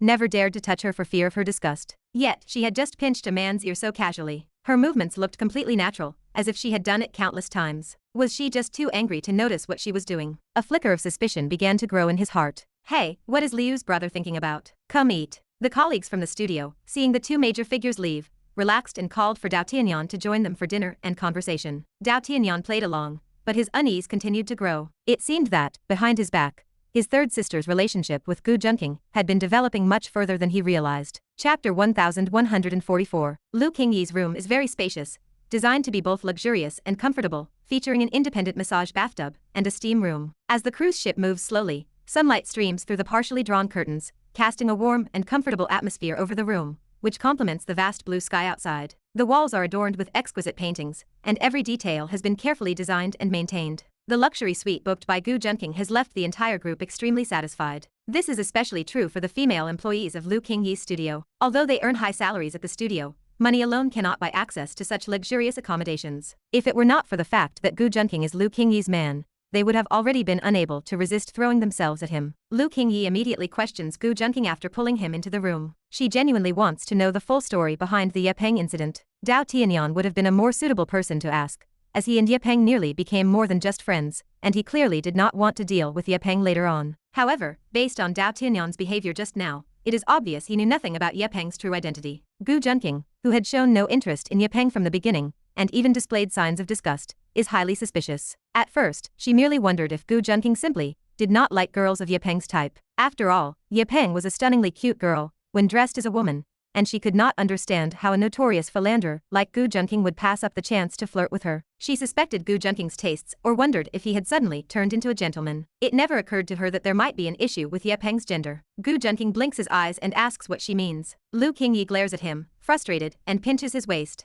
Gu Junking sighs helplessly. He spreads his arms and flops onto Lu Qingyi's large bed, adopting a look of total surrender. He would never be angry about Lu Qingyi pinching his ear in public. Their relationship is already very close, and they often engage in playful bickering. However, he had just received a surge of jealousy from Dao Tianyan, resulting in a significant gain in villain points. There is something satisfying about being intimate right under Dao Tianyan's nose. Gu Junking cannot deny that he felt a secret thrill. It is the same sensation one might feel while being intimate with a woman right in front of her husband. He feels the mattress sink slightly as Lu Qingyi's graceful figure lies down beside him. She parts her red lips and whispers seductively into his ear that she will help him once if he tells her. Suddenly, her alluring hands rest on his chest, then glide downward along his abdominal muscles in a winding path. Gu Junking feels her soft, delicate hands dancing on his body, a sensation that makes him feel as though he has surrendered himself to her, blending softness, pleasure, and temptation into one. Just as she is about to touch a certain spot, she stops abruptly and begins tracing circles on his lower abdomen. Lu Qingyi looks at Gu Junking, who has his eyes closed in enjoyment, and thinks to herself that while she has never seduced a man, she has seen plenty of it in the entertainment industry. Chapter 1145. Are you going to tell me or not? Lu Qingyi's voice turned sultry, and her cool fingers traced circles over Gu Junking's lower abdomen. The stimulation left Gu Junking's throat feeling parched, and he longed to take her right then and there. However, he knew that while Lu Qingyi had not yet fully surrendered her heart, any move he made might result in Dao Tianyan knocking on the door for some inexplicable reason. Being the hero who saves the beauty is a wonderful thing, but it is not so great when he is not the one playing the hero. Even if Lu Qingyi would not blame him or mind it given her current level of affection, he had no desire to be interrupted while in the middle of things. Fine, I will tell you everything. Seeing that Lu Qingyi was truly relentless, Gu Junking reluctantly shared much of the truth about Yepeng. He naturally focused on painting Yepeng in a negative light. He claimed that Yepeng was obsessed with money, and used his cross-dressing to defraud others, while also using his identity to intentionally get close to Lu Qingyi to take advantage of her. Did you know about this all along? Lu Qingyi took a deep breath, her chest heaving with indignation. Not for very long, Gu Junqing replied, his eyes flickering. He did not want to admit that he had known from the start, as that would make many of his actions seem too calculated. Although he did not care much about his image in front of the heroines, he saw no reason to reveal everything unnecessarily. With women, it is fine to desire them, or appreciate their character, but it is foolish to reveal every detail of one's life to them. It would be fine if she were grateful, but if she were to betray his trust and share his secrets with others, he would look like a total clown. Is that so? At the very least, you must have known he was a man when you were urging Dao Tianyan to accept him. Lu Qingyi pouted. Gu Junqing was treating her like a child. You were not even worried that I might have been taken advantage of, and you did not even warn me. Lu Qingyi stared intently at Gu Junqing's face, speaking with a mix of grievance and anger. She never kept her guard up against people she considered her own, especially when she believed that person was a woman. She had provided Ye Peng with so much support precisely because she thought he was Dao Tianyan's girlfriend. The mere thought of a man hiding his gender to get close to her and harbor ulterior motives made her skin crawl. So, were you ever taken advantage of? Of course not. Lu Qingyi looked dissatisfied, wondering if he was doubting her. Exactly. I never let him get close to you. Every time you two met, did I not make sure to keep you separated? How could I ever let another man near you? Gu Junqing gently stroked Lu Qingyi's smooth, black hair and spoke slowly. In truth, the protagonist Ye Peng was destined for failure from the very beginning. Gu Junqing only kept him around as a means to milk the luck from Dao Tianyan, the son of luck who was obsessed with his sisters. It was only because Ye Peng still had some utility that Gu Junqing allowed him to live for so long. Otherwise, the moment Ye Peng set his sights on Gu Junqing and tried to make him fall for his cross-dressing persona, Gu Junqing would have simply spent his own luck to kill him instantly. He would not have even bothered to drain the luck Ye Peng possessed at that time. Gu Junqing was capable of killing a son of luck if he truly wanted to. He could force a kill by expending a massive amount of his own luck. However, the cost and the reward were completely disproportionate. The amount of luck gained from killing a son of luck directly was far less than the amount he would have to expend. Therefore, for most protagonists who posed little threat, he preferred to drain them of their value before dealing with them. Chapter 1146. Don't you realize I never let him get close to you? We've been inseparable lately, haven't we? When you two met, didn't I always keep you apart? I'd never let another man near you. Gu Junqing's words made Lu Qingyi recall a few moments, confirming that the situation was exactly as he described. She felt a weight lift from her heart, and the overwhelming nausea she had felt subsided significantly. After all, she had initially mistaken Ye Peng for a girl, and hadn't been as guarded against him as she would have been with a man. Some girls think nothing of changing clothes or touching each other in front of friends, so she had absolutely no defenses against a girl. She was no exception, but hearing Gu Junqing's words put her mind at ease. At the very least, she hadn't been taken advantage of without realizing it. As for her other lingering questions, they no longer seemed important. Lu Qingyi felt a sense of relief now. Thankfully, she hadn't officially announced Ye Peng as her successor yet, otherwise, it would have been an incredibly embarrassing mess. Currently, Ye Peng's fame was mostly among his original fanbase. At most, some passersby were curious about him because he had scammed a lot of money while cross-dressing. But if she had promoted him back then, his notoriety would have been different. Her own career would likely have been stained by a major blemish. Stop thinking about it. That matter is completely in the past. What's important now is you and me. I've been waiting for you to use your hands, third sister. Gu Junqing's voice carried a husky tremor of passion as he buried his face against her, his burning breath washing over her fragrant skin. Pervert, Lu Qingyi muttered quietly as she felt him shifting in her embrace. Still, since she had promised, she wouldn't go back on her word. Her delicate hand began to move downward, resuming its steady, vertical rhythm. Lu Qingyi's long eyelashes fluttered slightly, and her eyes, which were usually as clear as the sky, were now tinted with lust, making her look extraordinarily beautiful. Since this wasn't her first time helping Gu Junqing, she was far less inexperienced and awkward than before. She had also calmed her mindset. Although still shy, she could now look directly at Gu Junqing's rising general. Just as the two were intimately engaged, a first-class cabin on the cruise ship was packed with people. The woman leading them was stunningly beautiful, and if Lu Qingyi saw her, she would surely be overjoyed. It was her second sister, Ji Hanyan, whom she had missed dearly and hadn't seen for a long time due to missions. At this moment, Ji Hanyan sat seriously on one side of the cabin, while a gray-haired woman in her 50s with sharp, piercing eyes stood beside her, reporting on the situation. Hanyan, those are the orders. We must protect that girl until she reaches the god of war safely. I understand. Ji Hanyan nodded slightly, answering concisely. That girl has a 50 million international currency bounty on her head on the killer ranking. I checked just now, and at least 5 or 6 waves of assassins have already boarded the ship, including many with red names on the list. You must protect her closely. The middle-aged woman's voice was extremely solemn. Don't worry, Ji Hanyan said with an indifferent expression. The rankings on the killer list were filled with experts from all over the world, with only 200 names in total. It was impossible to make the list without successfully assassinating a head of state. Many of them had even assassinated presidents, and red name assassins were ranked within the top 100. Yet, she wasn't worried at all, because on this very list, she was ranked second. Chapter 1147. With you here, I feel much more at ease. I am truly sorry to ask you back after you have already retired, but this mission is critical, and I had no other choice. The middle-aged woman said apologetically. She was a member of a special national department, responsible for coordinating with talents like Ji Hanyan. She usually handled all communication and logistical needs for the mission personnel. It's fine. When I resigned, I said that if the country needed me, I would return. This is my duty, and I won't shirk it. Seeing the woman's apologetic expression, Ji Hanyan offered a word of comfort. Ji Hanyan was a person of immense responsibility. Since she had chosen to join the National Security Department initially, she would never refuse them if they required her, even after her retirement. The middle-aged woman was deeply grateful for this. Watching Ji Hanyan's indifferent demeanor, she felt even more apologetic. Ji Hanyan had already left the department,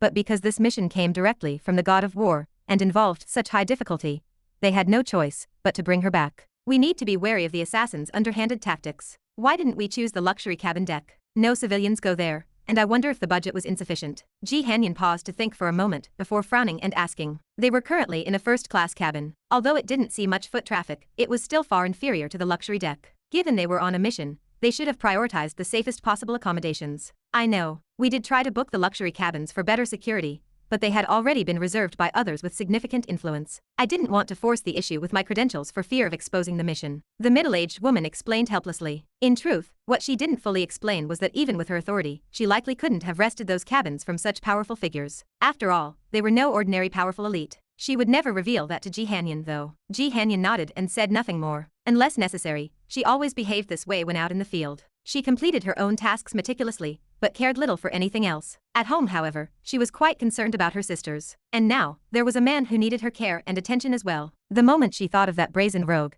a flicker of warmth appeared on Ji Hanyan's usually cold, beautiful face. It was only for an instant, however, before her expression returned to its usual indifference. An assassin didn't need much in the way of emotion. Home life and field work were two different things. The middle-aged woman, who was constantly observing Ji Hanyan's face, didn't miss that moment. The fleeting beauty of that expression left her stunned. She had never seen Ji Hanyan make such an expression before. However, she was well-trained and quickly regained her composure. This time, you will protect the target closely. We have several others outside providing security and surveillance, and we will remain in constant contact. The middle-aged woman spoke with extreme seriousness as they returned to the topic of the mission. Understood. Ji Hanyan nodded slightly before rising to leave the room. The other members nodded at each other and followed her out. Chapter 1148. Ji Hanyan paced slowly through the cabin, her beautiful yet sharp eyes scanning the surroundings. She was checking the environment, while simultaneously contemplating the current situation. She didn't fully believe everything the middle-aged woman had said, especially regarding the inability to use their authority to book a luxury cabin. Having worked with her for many years,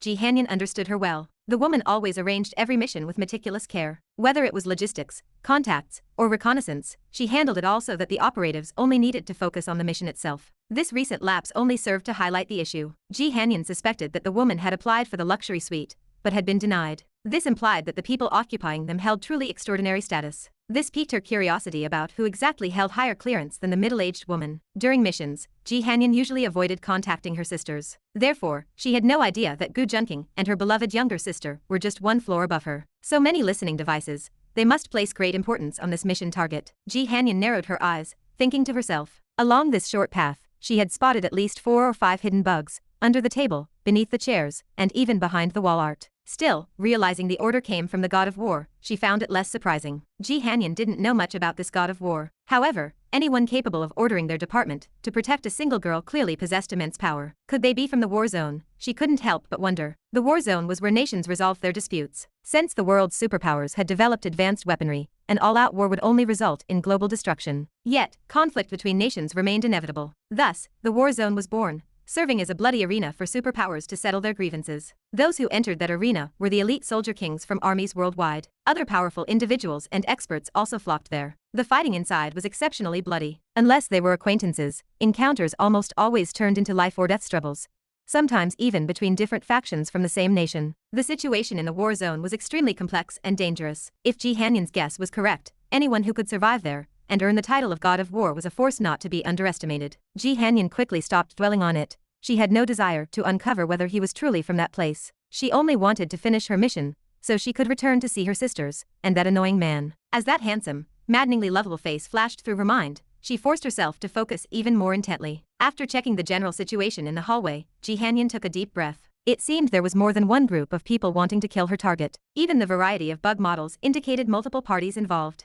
This mission would require absolute caution. Arriving at the target's door, Ji Hanyan knocked 3 times using their agreed-upon signal, waited a moment, and knocked 3 more times. The door was then carefully opened. A girl, appearing to be 18 or 19, poked her head out. Upon recognizing Ji Hanyan, she let out a sigh of relief and opened the door fully. Ji Hanyan surveyed the target and couldn't help but inwardly praise her beauty. Her aura was fresh, and her youthful body appeared as clear and supple as a newly sprouted bamboo shoot, with skin as smooth as milk. Her long, dark hair was pulled back with a simple tie, swaying gently like a ponytail. Standing nearly 1.7 meters tall, she had a tall and graceful figure, with delicate features and petite ears that made her look quite exquisite. If that scoundrel were here, his eyes would surely be glued to her, Ji Hanyan muttered to herself. Chapter 1149. Ji Hanyan was a stunning beauty in her own right, accustomed to seeing her own gorgeous sisters. Because of this, her threshold for beauty was incredibly high. Rarely did she find another woman truly beautiful. To impress her, one had to be on the same level as her own sisters. Clearly, the woman before her possessed a level of beauty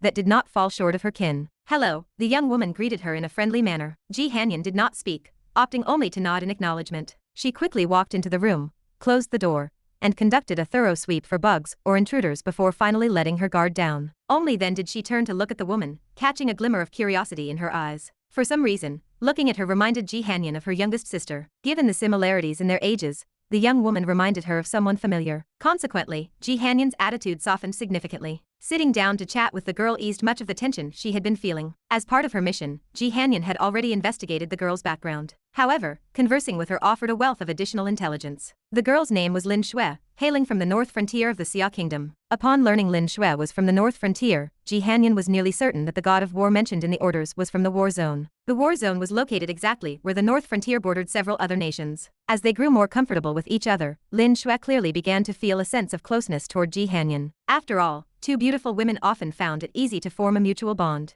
Do you have any idea why these killers are hunting me? I am truly, Lin Xue asked, sounding somewhat helpless. Although she looked young, she was already 25 years old. She had naturally taken over the family business, and over the past 2 years, she had moved the headquarters from the north frontier to the capital, where she now resided. Recently, a problem had arisen at the north frontier branch, prompting her to return and handle it personally. The moment she landed in the north frontier, she was inexplicably set upon by people trying to kill her. At first, she assumed they were rivals in the business world. But when she saw them acting like vicious thugs, armed with guns and explosives, she quickly dismissed that notion. Her family's company, while successful, wasn't exactly the type to attract hitmen of that caliber. In her state of panic, a group of people had suddenly appeared to protect her. Lin Xue felt like she was watching an action movie, witnessing people fighting right in front of her, even launching rocket-propelled grenades. She felt as if she were living in a dream. The group protecting her brought her along the entire way, insisting she would only be safe once she was escorted back to the capital. Confused and bewildered, she followed them all the way back. As for the issues at the North Frontier branch, she had no choice but to leave them behind. She suspected the entire incident at the branch was just a ruse to lure her there and assassinate her. Consequently, she stopped concerning herself with it. Now, on the cruise ship and nearly at the capital,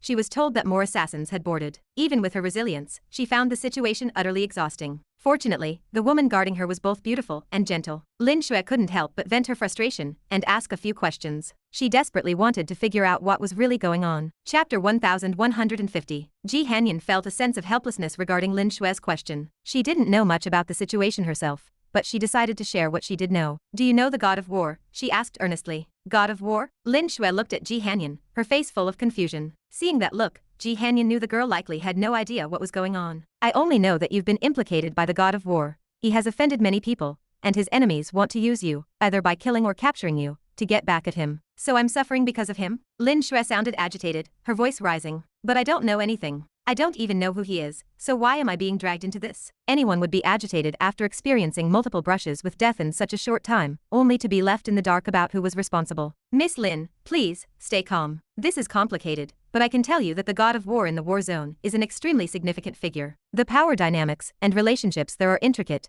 but the fact that he could order us to protect you, and that so many assassins are hunting you, means your relationship with him is certainly not ordinary. You should try to recall who he might be, so we can figure out what to do next. Ji Hanyan said earnestly. She had always been diligent and responsible. Although she was only tasked with Lin Xue's temporary safety, she still did her best to explain the situation clearly. I really don't know anyone in that war zone place. Knowing the other woman was looking out for her, Lin Xue calmed down slightly and gave a wry smile. Ji Hanyan mused for a moment, lost in thought. Matters regarding the war zone were not something an average person would know. Most ordinary people weren't even aware of its existence. Naturally, they wouldn't know the god of war. Even with her background, if not for the fact that one of her sisters was also fighting in the war zone, she might not have had access to specific intelligence about the place. Fourth sister, I wonder how you're doing. Ji Hanyan sighed internally. The war zone was too dangerous, filled with all sorts of strange and bizarre things. It was a unique region, though she didn't know the specifics of that uniqueness. She only knew that if not for its unique properties, nations wouldn't have designated the area as a forbidden zone of bloody slaughter. Everything there was shrouded in mystery, and even with her status, she couldn't fathom the true situation inside.